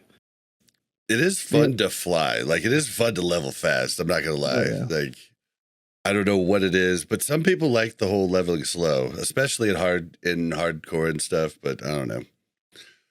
It's Hardcore's a whole Some of nother it leveling animal. slow when it's more like safe, and safe is slow is safe. Not everybody's doing slow, by the way. I go on a Warlock, I'm ripping and running, but if you're doing something where you really got to be careful, because if you don't, you'll die. And then you're like, oh, you know what? Yeah, I should slow down a little bit. So yeah, the Titan runes stuff. to go back to that really quick, they added like extra damage and health onto it from the previous ones, like the alpha rune dungeons that we got. So now it's up to 40% and the health is 140%. So I would imagine we get that PTR first. I think that's how they did it back in phase 1. Yeah. We test the Titan rune dungeons first, and that's all that's available to see, like, and they gave us template characters with like the eye level gear that they wanted us to use that with. Yeah, we had like terrible gear. Yeah, I wonder if they're gonna give us like Nax 10 gear template characters to test that out, like, or what's their baseline gear. Snap Patterson Probably says blue in dungeon gear chat, again. "Oh no, more damage and health. What will we do?" I know. I don't like the affixes are kind of bad. Yeah. Like I don't like them personally. I like there's just amazing affixes on M+ on retail, and we have like mirror images. I hate mirror image. 1 health, and nobody hits them. And dude, I'm trying to do Violet Hold heroic every day, and my friends are like, "Can I bring my alt? Can we do heroic plus?" I'm like, "Oh my god." I've started doing it with just way to fill a group. Yeah, well, I've just started doing it with 1 heal, 1 me, and 1 DPS, and we're completely fine in heroic. And then if the boss doesn't come by the second time, we hearth. You know, like. How many times has the guild been like, "Oh, can you help me like go farm Embrace real quick?" And you go to that snake boss, and the snake boss heals to full 4 times because it's just stay like it's just the little snakes are dropping the pool of the blood and they're just healing all over the place. It's tough. Like it's not tough. It's annoying in my opinion. Yeah, I'd say it's more like the zombie plague dispel. Where to go? Yeah. Plague. Everybody has their little water, their holy water. Yeah. Just cleanses themselves. We went through that the first time, and Mel, we're like halfway through it. She's like, "Guys, what's the change here?" And we're like, "Oh, you're probably just cleansing it." She was like, "Oh, I did notice there was a lot more cleanses." Oh, the web wrap one is probably the worst offender of like the most like because the tank can randomly just get web wrapped. Yeah, that one is the most annoying thing ever when it happens to you. It's so awful. Annoying. So we'll get 5 emblems of triumph a day from these. Does that make up for only having like 1 lockout for 10, 1 for 25, or no? That's what 35 a week. Yeah, it might. I didn't even think about that because Scotty J made that point about not being able to do it twice on each. I didn't think about the fact that you'd be getting those too. Yeah. I think the badges will add up quick because you need to buy the baseline tier, like the 232 costs badges. The second tier costs badges, like more badges, and then the trophies in addition. And then the regalia is just like apparently a 1-for-1 trade for the 258. So you just need a lot of badges. But I think if you do 10 and 25 man, which is gonna be a little shitty because the 10 man stuff isn't. It's not as prevalent because there's no eye level upgrade, so there's not a lot of like BIS loot that I've seen so far, at least for warlocks and 10 man. So you're just sitting there like, okay, I do my 10 man, my 25 man, my daily, 10 man, 25 daily, 10 man, 25 daily. And hopefully you have enough. And you got to do the daily on 6 characters. Yeah, find tanks and healers for all those groups. Oof. Yeah, I don't know, man. But I'll be honest, like I'm excited for TOC to be boring because I want to get more into hardcore again. And like that gives me the time. Like right now I'm like, dude, I'm having too much fun. But then like TOC, I'm like, okay. I'm excited for the loot in there though. The loot in there is bananas. I've gone back and I've been doing like lore master for TBC. That's what I've been kind of like doing outside of raiding. So that'll let me catch up on doing all that stuff, like getting TBC reps and stuff, trying to solo the heroics back then for these quests. So you all convinced me. Doing that. I'm cutting out all the 10 mans. I'm done. Thank you guys. This has been very fruitful. Dude, good. Smart. Finally, man. I just like building a group to do the 10 mans and you don't even have like raid buffs and stuff. It's brutal. It is brutal. It is nice. I love 25. It is nice having those scrolls and drums though. Like I've been using those for a bit and that helps a lot. But I mean, just like you can build a group that will just destroy 10-man everything, but it's completely screwed for Algalon, right? Like you could build a group that's like a melee cleave that just destroys everything in 10. Then you get to Algalon, you're like, who's doing stars crap. now? Yeah, who's gonna? No one. So You curse of doom okay. them. I remember one of the first Old War 10-man runs I was in on my rogue. We had no one that wanted to do stars, so I did the stars with my throwing weapon, and it was awful. We killed it, but it was awful. All right, guys, we need to move on because we are quickly running out of time, and I want to talk about this. Do it. Bobby, we need to have a talk about this World of Warcraft Classic. Do I look like I know what a WoW token is? All right, so in discussion this week, I brought in these guys because we all have very varying experience with GDKPs. Go all over the place. You got Pummel who leads them, Sarthe who gets simped over in them, me who goes to Chinese GDKPs and brings me along. and brings along Go, and then Crix. I don't know what your GDKP experience is, but I'm sure it's there. Catch up. I have 2 warlocks. One's in my fusion, but I had to go to a GDKP where Pummel bought me my Biz boots. Appreciate it. Then I had another gave you warlock that strictly 100,000 does gold. PvP. Yeah. So when I got online, so I was like, "Yo, I got 100,000 gold from you." For you, I was like, "Yeah, whatever, okay." And then he actually really traded me 100,000 gold, which I spent told you 80,000 of it in a GDKP, and then Flare dropped, and it went for like 150k, so I didn't get it. Man, that's so awesome. Benediction Gold is like, it's insane. Benediction, like Pummel knows, Benediction Gold is. I have one item on my character. On my DK's now been alive for a month, or level 80 for a month or whatever. For 1 month, one item, the ring off of hard mode Yogg, 1 million gold. Say that again? 1 million gold. Million. And yes, like Bob said, the crazy thing is I did not buy it for 1 million gold. It was bought for 1 million gold and then traded to me. It's only 5 gold caps. It's not even that much. How does payout work with that? Like, does it take an hour for them to log on to like 5 tunes and trade people gold? Like, yeah, it's a lot of mail and stuff. That's all It was 100,000 gold payout for everyone in the raid. 100,000 gold payout. Jeez. Yeah, See, I get week. like 13k, I think, is our highest payout, and we're not doing like full hard modes. We can't get mem hard mode, so we're not doing like Yogg 0. We're not even doing Algalon. So our pots are like 300k. Like Flare, the last one went for like 80k. That's like one of the highest items that we've sold. Like some of the other hard mode loot might go for like 20, 30, but that's about it. It's like 1 million gold for one piece I can't even imagine that. I can't even imagine it either. Yeah, coming from, so I mostly play on Gehennis, right, on EU, and so like that number is like unheard of, right? Like that's an insane. I think that's an unheard of number for anyone. 1 million gold for one item is just absolutely monstrous. So yeah, I think Benediction is a very fun world to play GDKPs on, and that means somebody was bidding them up too.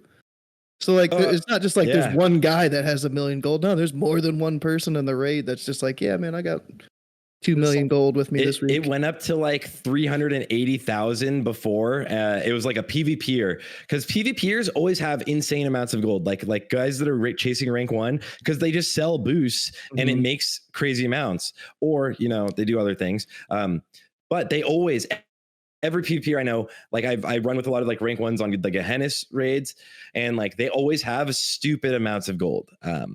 So, and they're willing to go for it. So they were bidding each other up to like 380k was the last one, and then the guy, I'm not gonna say his name, just dropped a million. He's like 1 mil. Let me guess. That's but so crazy. We all know. Well, but Same guy bought the bundle for 1 million gold as well. Yep. The bundle. to see how high the pot could go. The bundle is like the BOEs and the fucking the enchanting floor, mats. we call it, yeah. the trash, yeah. Well, and some people just like will buy stuff for other people or buy stuff and disenchant it. That's always a little weird for me, but like it's just like a weird flex. But they'll just like they don't like somebody in the raid, so they'll just buy it to like screw over. That happened to me at TBC actually. There was a shaman that bought the tier chest, couldn't even use it, but just kept bidding me up, and I was like, "Fine, you can have it, bro." Like it's just like whatever. Oh, but okay, so. It is crazy because there are different levels, you know, like, I mean, you're not, so I'm trying to help people who want to get into it because I get a lot of messages from people that really want to get into it. But I mean, honestly, the best way to get into it is it's not what you know, it's who you know. Like if you have friends that are already in one, they can like, you know, talk to somebody if they're respected in that run and they run it quite often. You know, they can get you in. I've gotten into different ones that way, but like you can also go the route of just going to the really bad scammy ones. And those are the ones where you don't get paid if you don't at least green parse, and then they take no pumpers. So 5 or 6 people green parse out of the whole thing. They still divide the pot by 25, and the green parsers get that, you know, 1 of 25 cut. But then, you know, all the gray parsers cuts go to like the leader and stuff like, and it's kind of scummy, but I mean, the stuff's pretty cheap in those. Like you're going to get gear for 500, 1K, you know, and that is something you can get. Like I do a lot of dailies and I do a lot of just selling the crap that I get, you know, like on the auction house. And I mean, I just make raw, you know, thousands of gold every week. Now I do play a ton, but I'm just saying it is something people could get into pretty easily, like the lower level ones. And then you get your numbers up, you know, you can try and get into, you know, the next tier, right? But depends on what server you're on. True. I have a saddle priest on Pago, and it's hard for me to find them at first until the stream turned on, and then people did. But for the average people not streaming like that, then I can see it being really hard too. Yeah, it's like Bob's saying, it's like you always start with like trade chat GDKPs usually, unless you know someone that runs a GDKP server, and every server has like a GDKP like Discord, dedicated Discords, multiple of them usually, right? And the ones like I go to obviously on Benediction or this Imagine Caring Discord, and they have like 1,000 runs. I've not been able to get into one of those runs yet. Sorry. Yeah, I've tried. It's all like there's the two things like you were saying. It's all like who you know. So making friends with the people that run it will get you in. That's like it, or having a ridiculous pot. Like you'll be like, I have 1 million gold, let me in, I'm gonna buy things. And then once you're like a regular in it, then you're in it all the time. But until you have that gold, it's super gate kept. You can't get into one of those if you're just like your average Joe and you don't know someone. So what you have to do is you have to work your way up to having the gold, which is by doing the trade chat GDKPs, the 6-hour old wars that don't do any hard modes. You make like 3,000 gold off of it, but you slowly etch your way up. It is this like, it's so weird how like it is super gate kept, and it's like you're in this different tier where now it's like the raid that we did, it was like 2 hours. Everyone that went to that raid made 100,000 gold, which would take weeks and weeks and weeks for most people, right? Yep. There's a third way you can get in, which is a lot like I guess a low-key way. Is you play a class that they need, and then sometimes during raid time it's like our hunter called out. There's only 10 hunters on the server with a brain. 9 of them are already in runs, and you just go to LFG and you get lucky, and then you make the connection, you play well, and that's just, well, I guess, more RNG. There's also, I mean, so Benediction has a huge server that does a bunch of them, right? You go in there, yeah. You go in there, you get, you know, you get raided, and then you also get like a rogue tag, you know, combat rogue tag, and then you get a like warlock tag. You get all these different tags. They're things that you play, and you just kind of have to watch those, and you can get lucky because they're like, dude, we need a combat rogue now. We need a demo warlock now. Someone didn't show. You're the first one to pop in. you get to go, like, and that's like just being part of those like helps you get in. But it is definitely a process, and it is not easy.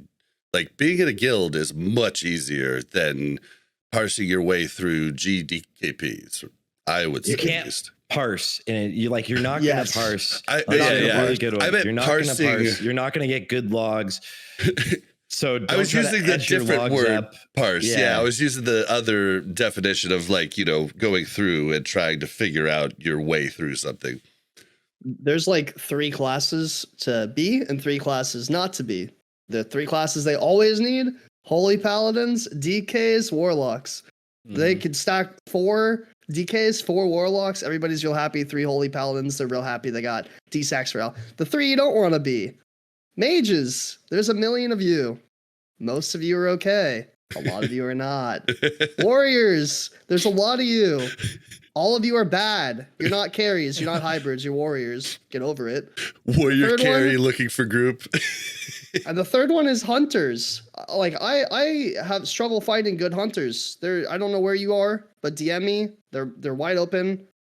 Benediction Enigma GDKP. I'm looking for you guys. So hit me up.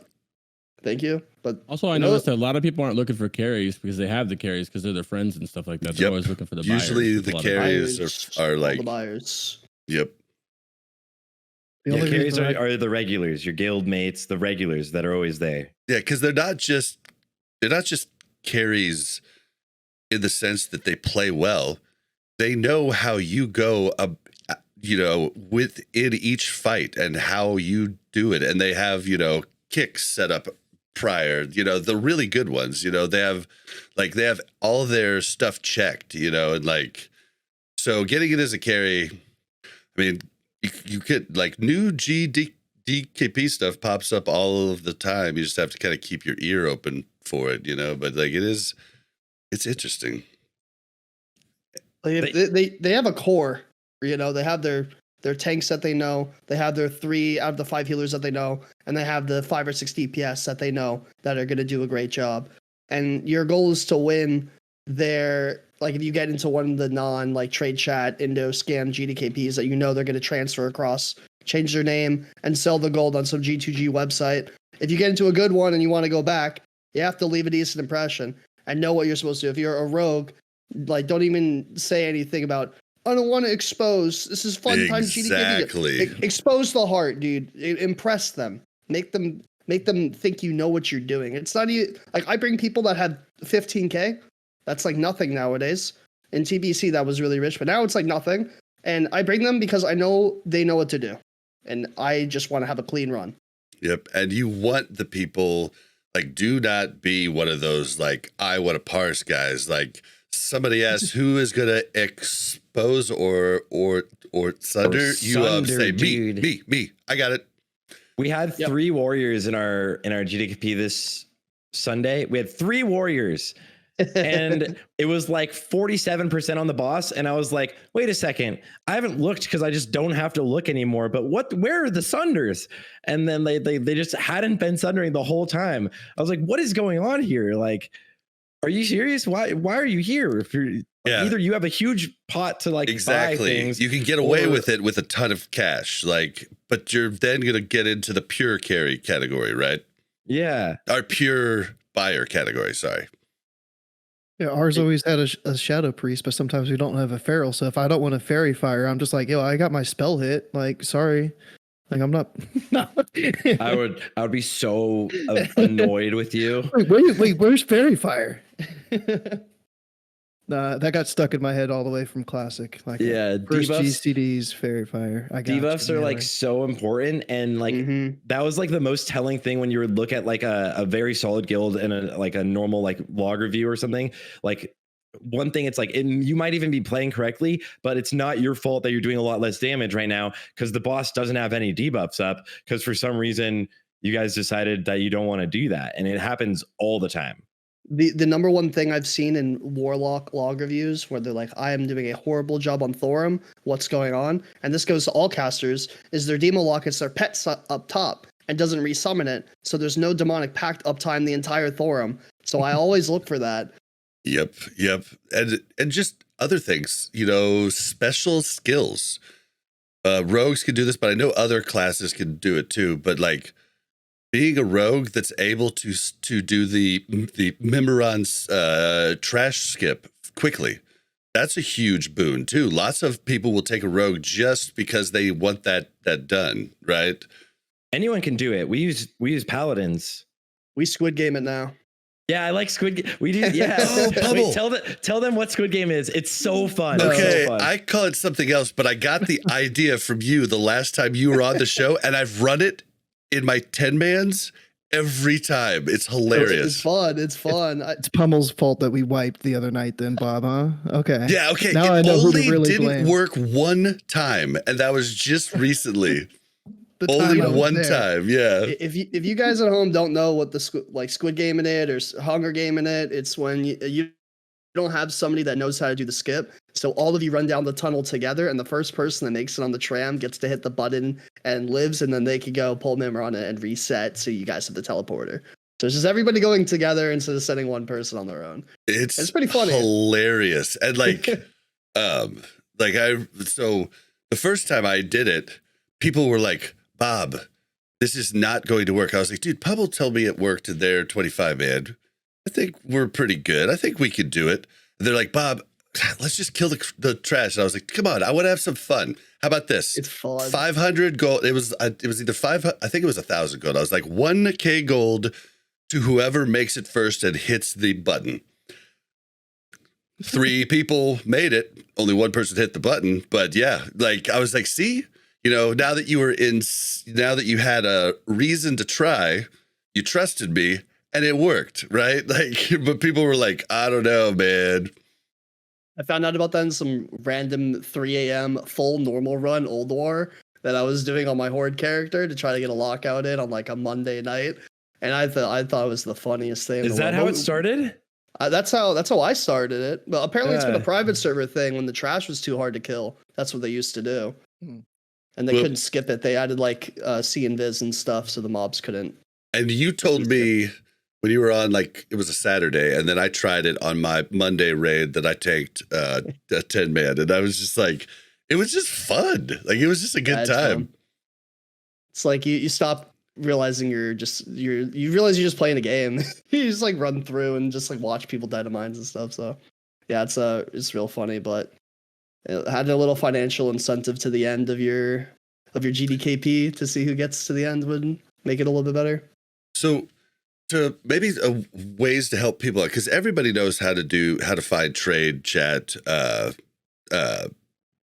groups, and I would suggest, like, on a big server, getting LFG bulletin board. Like, make sure to turn it off when you're not looking for a group. Like, disable that. But like when you are, it's just like sit there, watch YouTube, watch a Sarthe video, a Pummel or Crix or ClassicGho video, or this podcast, and just kind of keep looking back over, and like that could get you in to start. But is there a resource for people to like find like a list of GDKP servers? Like, because I just find out from word of mouth is the only way that I find out. In the Benediction Discord, there's a handy dandy list of a bunch of like private Discords that people use for GDKPs. And a lot of the GDKPs advertise outside of like, oh, we are looking for one enhanced shaman for this. They're like, for example, there's a fusion guildie that helps run a GDKP called Mad Compy, and I'll see like in trade chat, oh, Mad Compy, we sell immortal runs, like that type of stuff. Yeah. And here's our Discord. So if you keep out eye out for those advertisements and go to your like server Discords and like ask in there's probably a channel, and maybe you could find more about the little underground ones with a higher quality. Yeah, and they like it's a little annoying for me when I'm looking for a trade chat one, and I'm like, oh no, this one's running in 3 days, but at the same time, like if you want to like plan, like basically you have to plan ahead. And then once you start getting into the bigger ones, I mean, the signups sometimes are 2 weeks in advance, so like 200 people signing up for a raid. Yeah. And I'm the worst. I don't even look at Discord, so I have to I make friends with the people that lead the GDKPs just so that they know that I don't look at Discord, so that they can ping me and be like, "You're making it Sunday, right?" I'm like, "Yep." He's like, "Okay, good." Okay.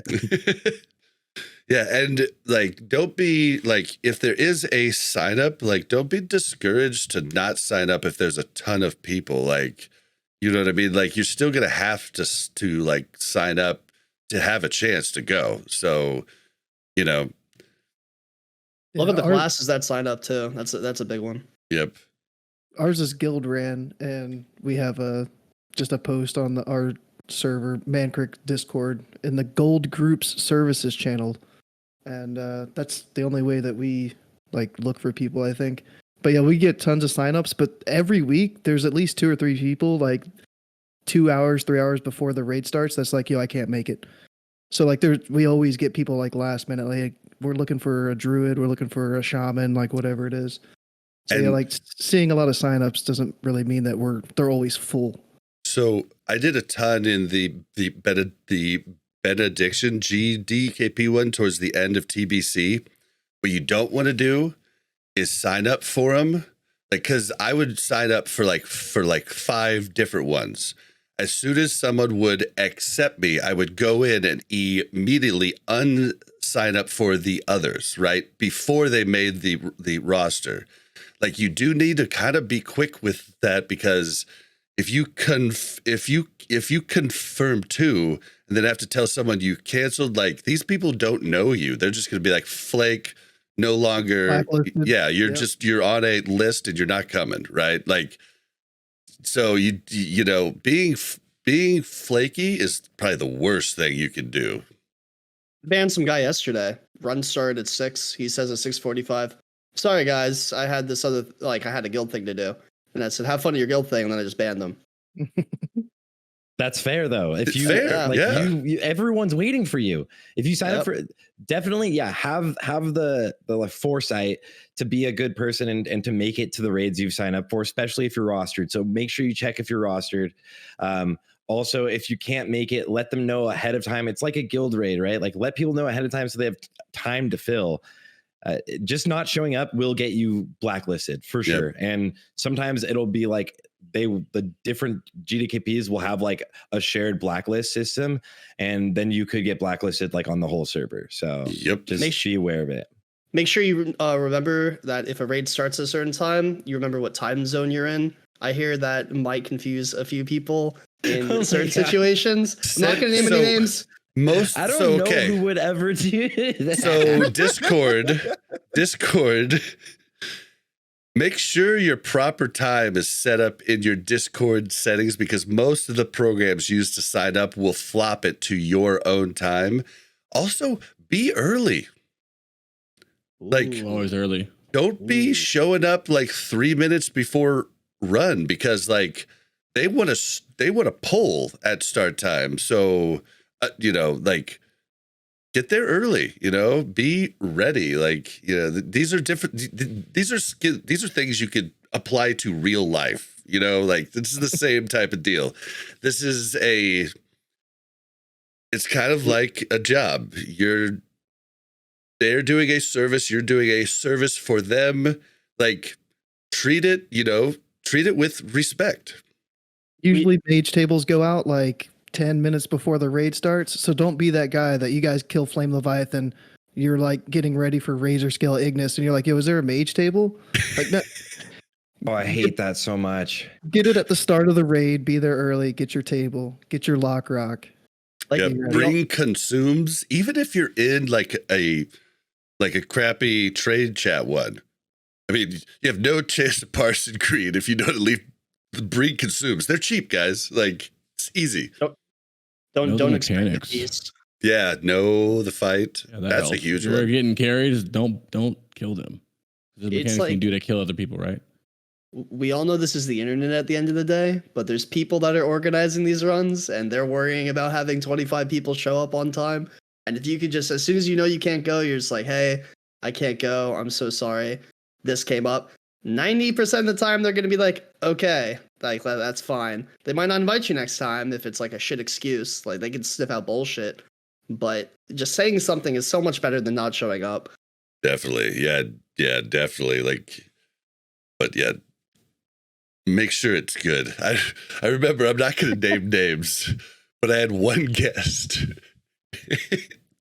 that I was supposed to be on the show, and I only had one guest, you know, for the show. So I was expecting this person to come on, and we're at start time, and no, I can't get a hold of this person. And then 40 minutes later, I can't even do it because it'll give it away.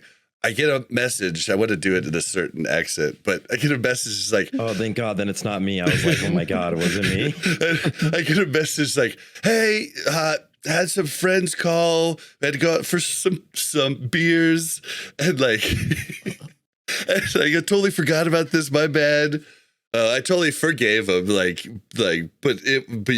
like a lot of people, you know, would be like I had a lot of people tell me like, dude, you're not going to bring him back on. I brought him back on. Like, it was, but also the time zones were way off. So like I could see screwing up the thing, but it was so funny because it was like 40 minutes later. It was like, oh yeah, I was supposed to do this. I just imagined them thinking they were going to make it and then drinking for like 4 hours at the pub and being like, oh shit, I had that thing. I have a feeling just the second you're like, I don't want to give it away and do the accent. Until then, though, I literally was like, was it me? Was it me? And I just didn't, you know, like, it's like, oh my God, oh no.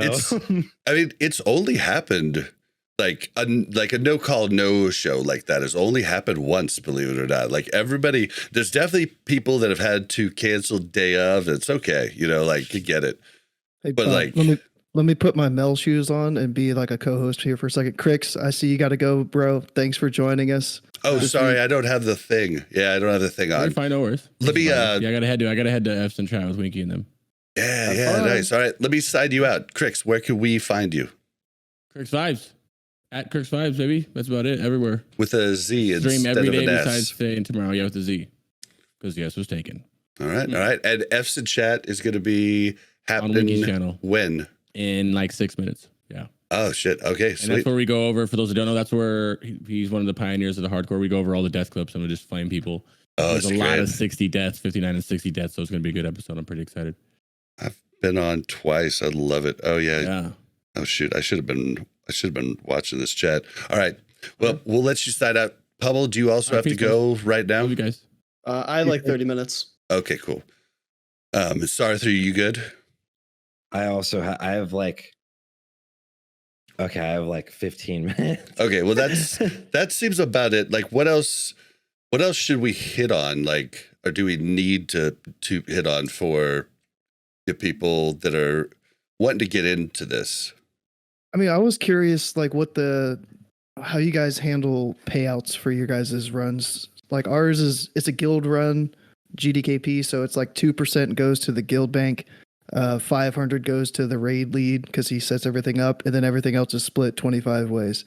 And I feel like that's like one of the cheapest like cuts, you know, like I feel like there's a lot of cuts that are way more expensive than that, or they base it off of parses and stuff like that. But ours is straight up cuts.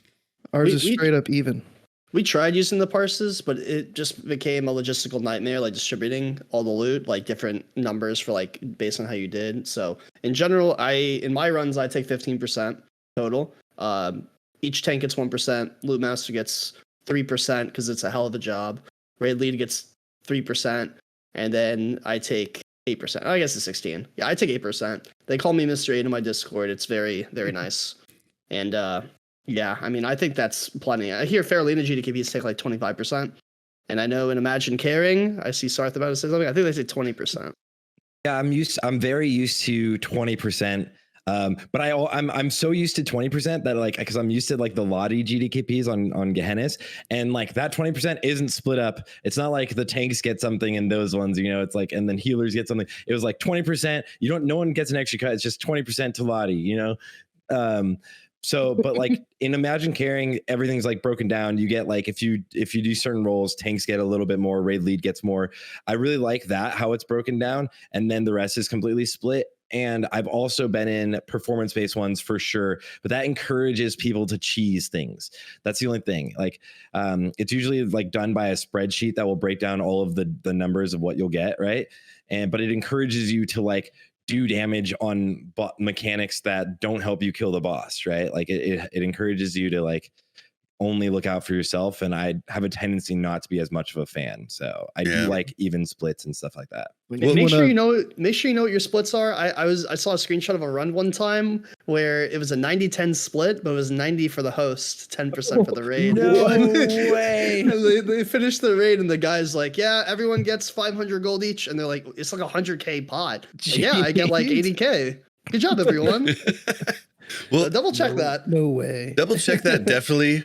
But I hear a lot of people complaining about the host cut, and what we've been talking about this whole time, the hosts are doing a ton of work to like set these things up, guys. Like, I don't know why you're upset about the host cut, because these wouldn't happen if it wasn't there for the good ones. You know, like, I understand giving everybody a cut if you're doing Ulduar normals, because literally you could just fall through that if half of the raid knows what they are doing, right? But like, if you're doing hard mode runs and stuff of this nature, like, you're getting skills that you wouldn't have access to, you know, in that leadership group. So this is them getting paid for their time, and I think it's completely fine. And I don't know why people freak out about it, really. Yeah, it's a lot more work logistically than most people think. Like, Pummel gets it because he does it, but like, I could never organize all of the GDKPs, because you're also checking everybody, checking their logs, making sure that they know all of their assignments, they know what to do, they're not going to grief the raid. Do they have gold? So you have to look at that, and then you have to put together a good composition with all of the people that have signed up. You also don't want to like grief people that haven't been able to get in a while, and you're trying to like stay attentive to that. What do people need? And like, so who will buy items? Because if you bring everybody that's full bis, literally there was no point at all, right? So like, it's a good mix. There's a lot that goes into it, and a lot logistics that like, I feel like the host cuts are totally fair, but I just show up and play. I like to raid.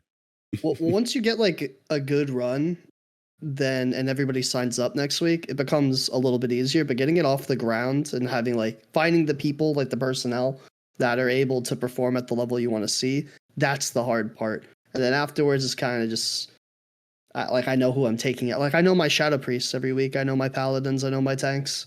There's the few people that shuffle in and out that I want to make sure that they have like continuous spots. And then you have to worry about your competition too. If I don't put my rosters out fast enough, Howls will take them all and imagine carrying. Yeah. And, and there's a lot of GDKPs in meditation, so being wary of the competition is something I needed. I'm in like a bunch of GDKP discords, so I could be like, all right, so that guy got rostered here. I don't need to roster him this week. Well, that's crazy that you even do that, because it should be them that go in and unsign up or whatever, right? Well, I'm pessimistic when it comes to that. Like, I know a lot of the people that sign up for my runs will sign up for like 6 or 7 others, and when I see them, they sometimes wait to confirm to mine if I roster them to see if they got in somewhere else first, using me as a backup. And then I'll be like, hey, I saw you got in over there, and then you get like I posted my roster first, and then you canceled. So I'm gonna ban you, and it's been real. See you later. I'm not a backup plan. I'm your first choice. Deal with it. That's so funny, because like, I talked about the GDKP, and I specifically didn't do that when I started, the last half of TBC. I specifically went to the first one that confirmed me, and it was horrible. There's probably a better way to do it, but I like wrote down and took like screenshots of like the different channels that I took a screenshot of all the channels, and then like did a little red mark on each of the ones I like signed up for. So when I get a ping and get accepted, I'd immediately go and drop from the other ones, right? And like, that's funny that you say.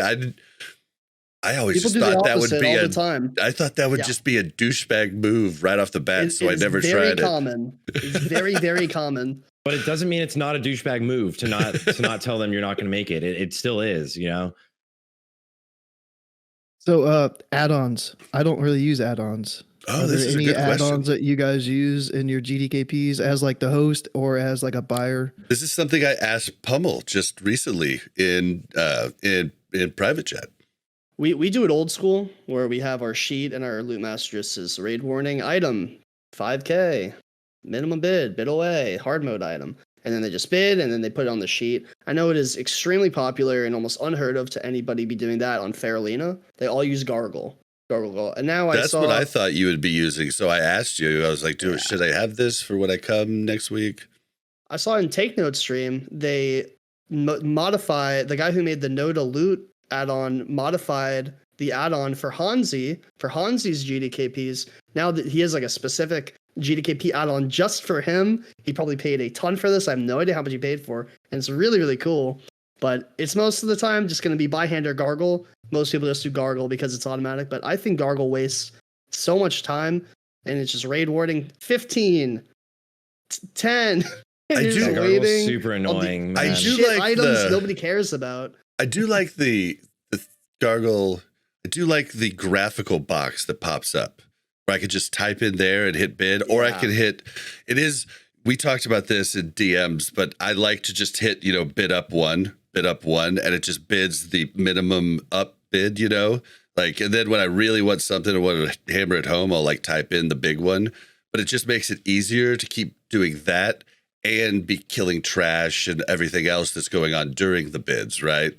So like, I do like that part, but yeah, like, so do you like getting a notification every 3 days that there's been an update? No. So I do everything like in 10 mans, I'll link all 3 items and I'll say, if you want it, link it. 1K minimum for normal, 5K for hard mode. And then I literally put it in the notepad, like I just share in our group chat, and I just share a screenshot of that on my Discord at the end. Like I don't really care, and I don't think people usually really care, as long as they get the money and the items they want are indeed or sold for too cheap because they were AFK. And as long as like I'm being attentive, I don't think I need Gargle. Well, and if you do that, like you're fine, right? Like I was going to run a 10-man GDKP, and like chat was like, get GDKPD was a add-on. They're like, it's super easy to set up, and I got it. And I was like, okay, this is pretty easy. Okay, I can do this. But like me trying to do it by hand, I would have messed something up, right? So it can help people that are just like don't know what to do. But I mean, you also said something. Did you not want to say that on the show? You said something else, like Gargle makes you think of. Oh yeah, Gargle makes me think of all the scam GDKPs on Benediction, because like all the Neo GDKPs like use them, and it always I don't think like Gargle is like made by scammers at all. I'm just saying that whenever I'm in these Neo GDKPs gearing my alts, it's always just like the guy that I think is going to transfer away with the pot of gold that's always using it. And on Faralina, everybody uses it, and that's just the standard there. But on Benediction, it's not as common to see Gargle outside those Neo GDKPs. Yeah. I like that option that you said, Bob, where it has like the min bid button that you can just hit on.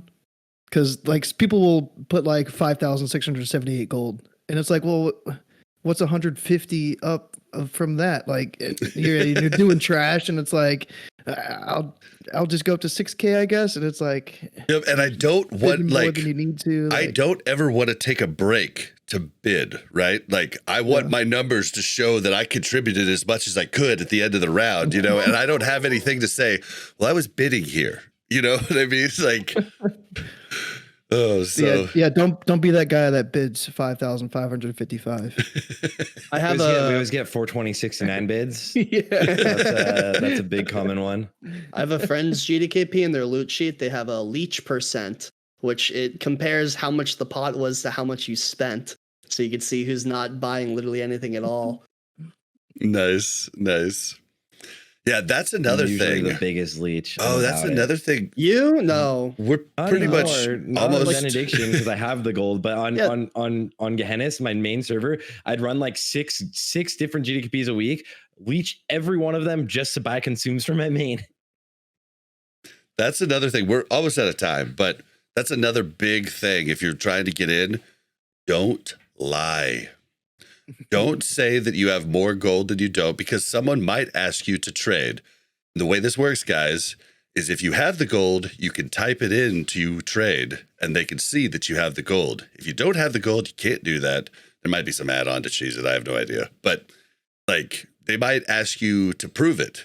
I mean, doesn't always happen. It's happened to me before, but you know, like they might ask you to prove it. So don't lie and say you have like, don't be like, all right, I've got 20K, but I'll say I've got 40K. Like, just don't do that.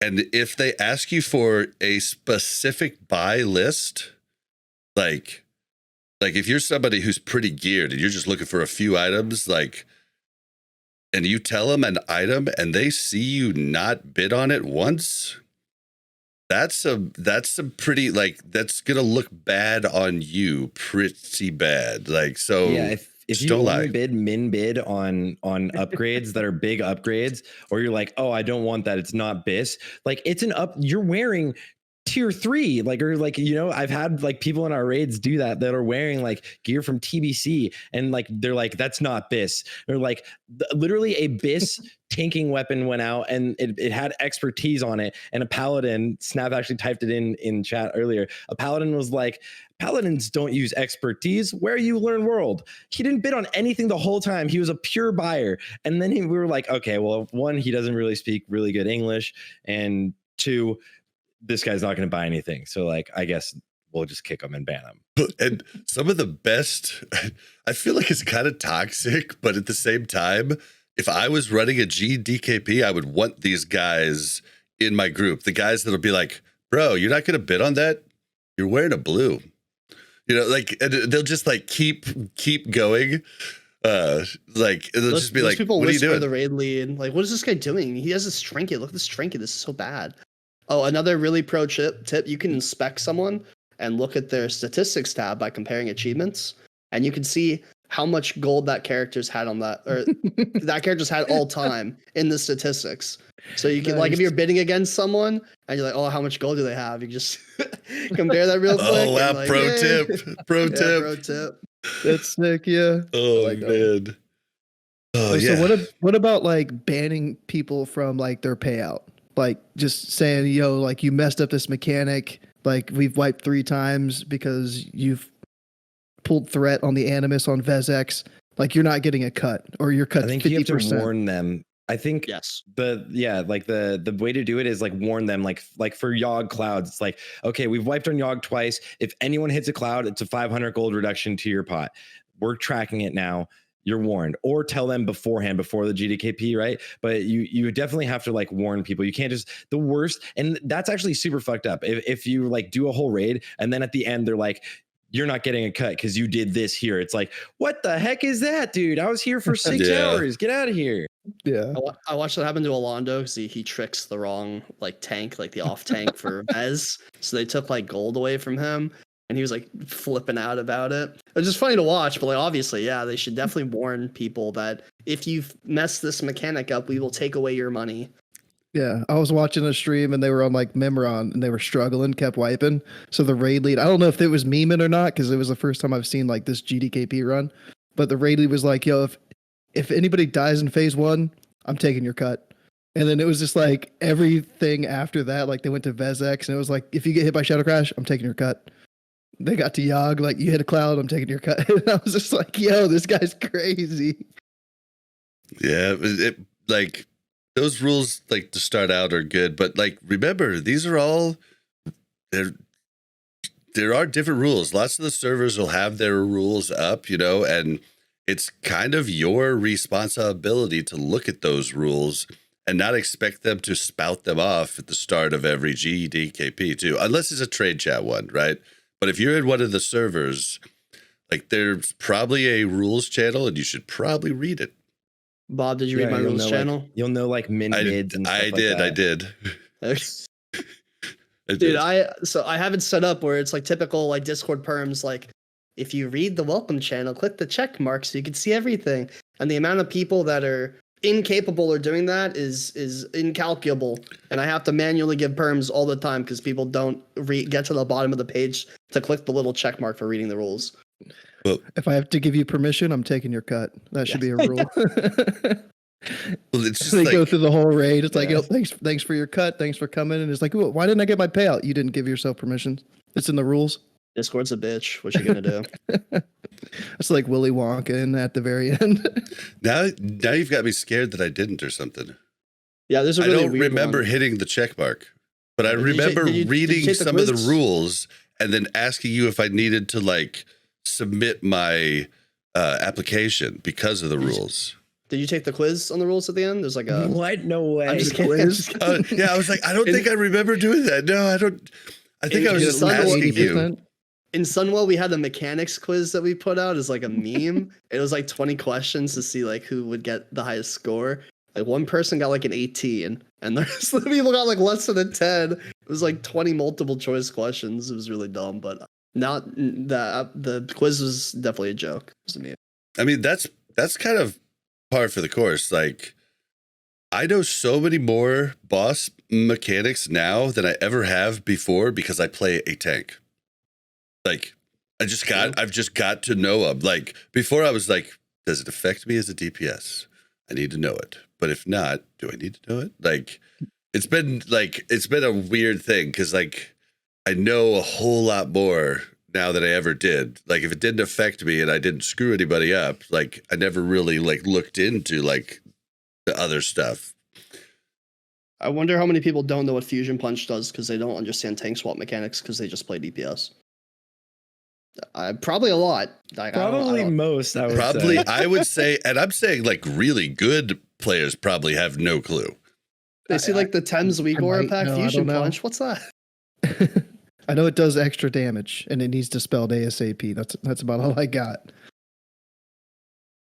Well, guys, I mean, is there anything else we can think of? We're pretty much out of time, so anything else we can think of we want to hit on before we... One last question for these two about GDKPs. Yeah, it kind of with GDKPs. I think I saw recently for retail, they're extending the loot timer to 4 hours instead of 2 to be able to trade loot. Would that be a better thing for Classic as well, or is 2 hours fine for you to like get all your loot out, especially for like progression, where the raid might be taking like 3-4 hours, so you don't like accidentally forget about a piece? I think in my like experience, leaders sometimes will have like a week or that'll tell you how much time is left on certain pieces of loot. But if you're like, you should, as the leader, you should have an idea. Like we've been about 2 hours. Like let's just stop before this next pull and let's bid them out. But Pummel actually raid leads them, so. I think I'm kind of indifferent because it's like cool if it's there, but if it's not, we know like 2 hours is a long time. And if you were raiding for an hour and a half, you're like, hey, some of the loot's about to expire. Let's throw out some of this. So I don't think it would be a bad thing, but I don't think it's something that I would necessarily be like, man, if we had an extra 5 minutes on that item, man, that would have been sick. So it's perfect for us to get because no one's asking for it. So Blizzard will definitely give it to us. Yeah, new tabard. I mean, honestly, I like that's another thing. I like the getting to like, I don't like the extra time it takes to bid at the end, but I also don't like to like have to bid while I'm trying to perform in the raid because like I'm always wanting to get invited back or have the chance to come back, right? So I never want to look like, and I'm an old dude. I have to go to the bathroom at times, so I'm already losing that time on trash. You know, like there's different things that like I just want to be able to be like doing stuff the entire time. So I don't know. If you ever want something held, the best thing that in my experience just whisper the radio like, hey, I want to bid on this. Like I need to go pee. Like, can you hold it for a minute? And like I'd say 9 times out of 10, they're like, okay. That one time though. I didn't even think about that. Okay, so I was just talking about like I just want my actual uptime showing the highest it could possibly be. I have lost items because I ran to go pee real quick. I have lost it before, like because of that. Not even just like in actual like guild raid before. Luckily, Mel usually is in guild raid. She's like, Bob. I'll be like, Mel, if that item pops up, because he just randomly throws them up, you know, at different times. So yeah, I don't know. I don't know what's better, but like I hate to bid during like trash or anything, like because I want to be like doing something and like making myself look better. I think that's why GDKPs are cool because they do get people to do that. a lot of new or like now, like that we're so far in the phase, a lot of GDKPs will do like, if it's not a hard mode item, just like the raid leader will just link it like Pummel does. And like, you'll just say like, oh, I want to bid on this. You'll link it and like start bidding on it. The hard mode items are like what people really bid for, or like big items like Skill of Fates if we were to drop, right? So like now, like getting rid of those during the raid, because they're so like, if you want it, you know you want it, but most people don't need to like wait and pay attention to it and just keep going through the raid. That's, I think, is like nice for any GDKP, is like to just, so that at the end you're not waiting an hour and a half to get the bids all done. Yeah, because that part sucks. So like I said, like I think I probably prefer it during, but at the same time it just kind of like bums me out. I don't know. I stress out about it because, you know, I just want to always like be invited back. So, All right. I think that's going to do it, guys. I think that's going to do it. Don't forget to follow us on Twitter at WC Reloaded. You can follow the Mash Those Buttons Network at the Mash Network. If you want to send us an email, do so by sending it to WCRpodcast@gmail.com. If you want to join our brand new Discord, it's discord.me/Warcraft Reloaded. Also, link will be in the description. We've been getting some good show questions. We're getting some people in there. It's probably should have made it a long time ago, but yeah. Come in, hang out. Like, it's a great place to talk, great place to give your opinion straight to us, where, you know, we can have a back and forth rather than emails, things of that nature. So, and it's also a way for you to see the show going live, because I've had many people tell me that Twitch doesn't notify them until 45 minutes after I go live. So, and you guys, lots of people don't want to do Twitter, but yeah, that's how. And how can you help the show out? I mean, we're still a top 200, oftentimes top 100 Spotify and iTunes gaming podcasts. So you guys are killing it there. We'd love to grow on YouTube. If you could help us grow on YouTube, I mean, any comment. I love you guys that are coming in, just writing comment. But seriously, just any comment can help. Like, you know, and if you want to tell us we suck, well, you're helping us out. And yeah, I think that's it. Oh yeah, and then if you want Patreon or any of that information, you can find all the links at warcraftreloaded.com. All right. Pummel, where can we find you? You can find me at twitch.tv/ItsPummel, or my YouTube, which is also ItsPummel. I also want to send a special shout out to Nick. I hope you're going to have a great day at work, Nick. Enjoy that drive.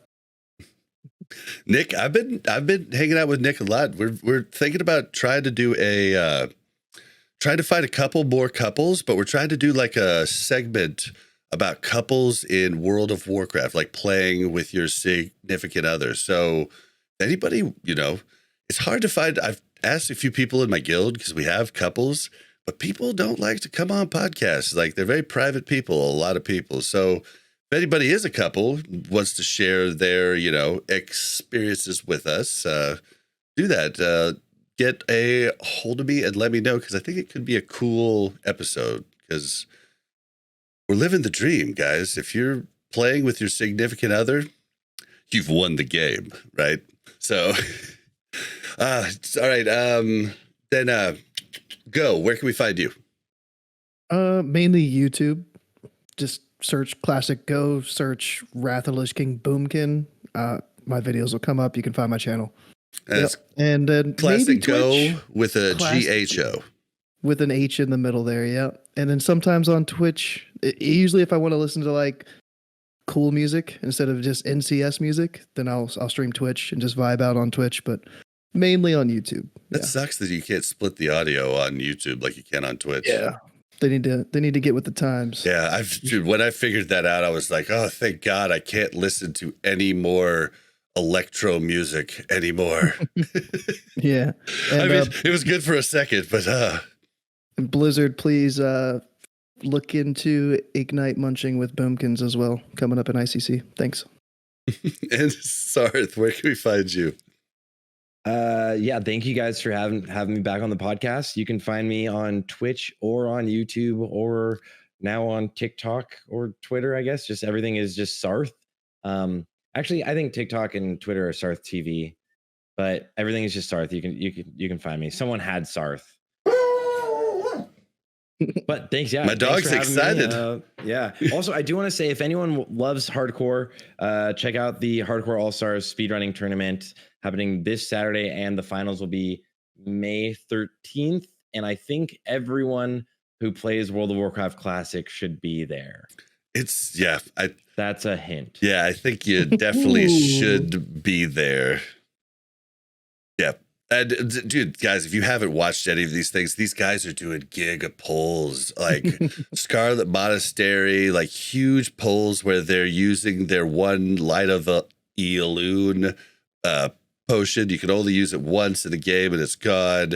And they're pulling everything and killing it. Like the strategies they're coming up with, guys, it's just really cool. So you should definitely check it out. And the commentary is fun. They always have good guests on. When's the next episode of Classic Life? I don't know. I was trying to get Crix to do the Classic Life podcast last week and this week, but then now we're doing this, and then he's on F's and chat, and I'm like, I don't have that much time tomorrow after the tournament. I have a wedding to go to, so we'll see. It might be on Monday. I'll let everybody know. Awesome. All right, you can find me on Twitter at blazin_Bob. That's BLAZZIN_BOB. You can find me on Twitch and this show live at BlazinBob. All right, guys, we're going to get out of here, and we'll see you guys next week. Peace. Have a good weekend, everybody. Thank you very much for checking out Warcraft Reloaded Podcast. Make sure to like and subscribe and hit that bell so you don't miss any future content.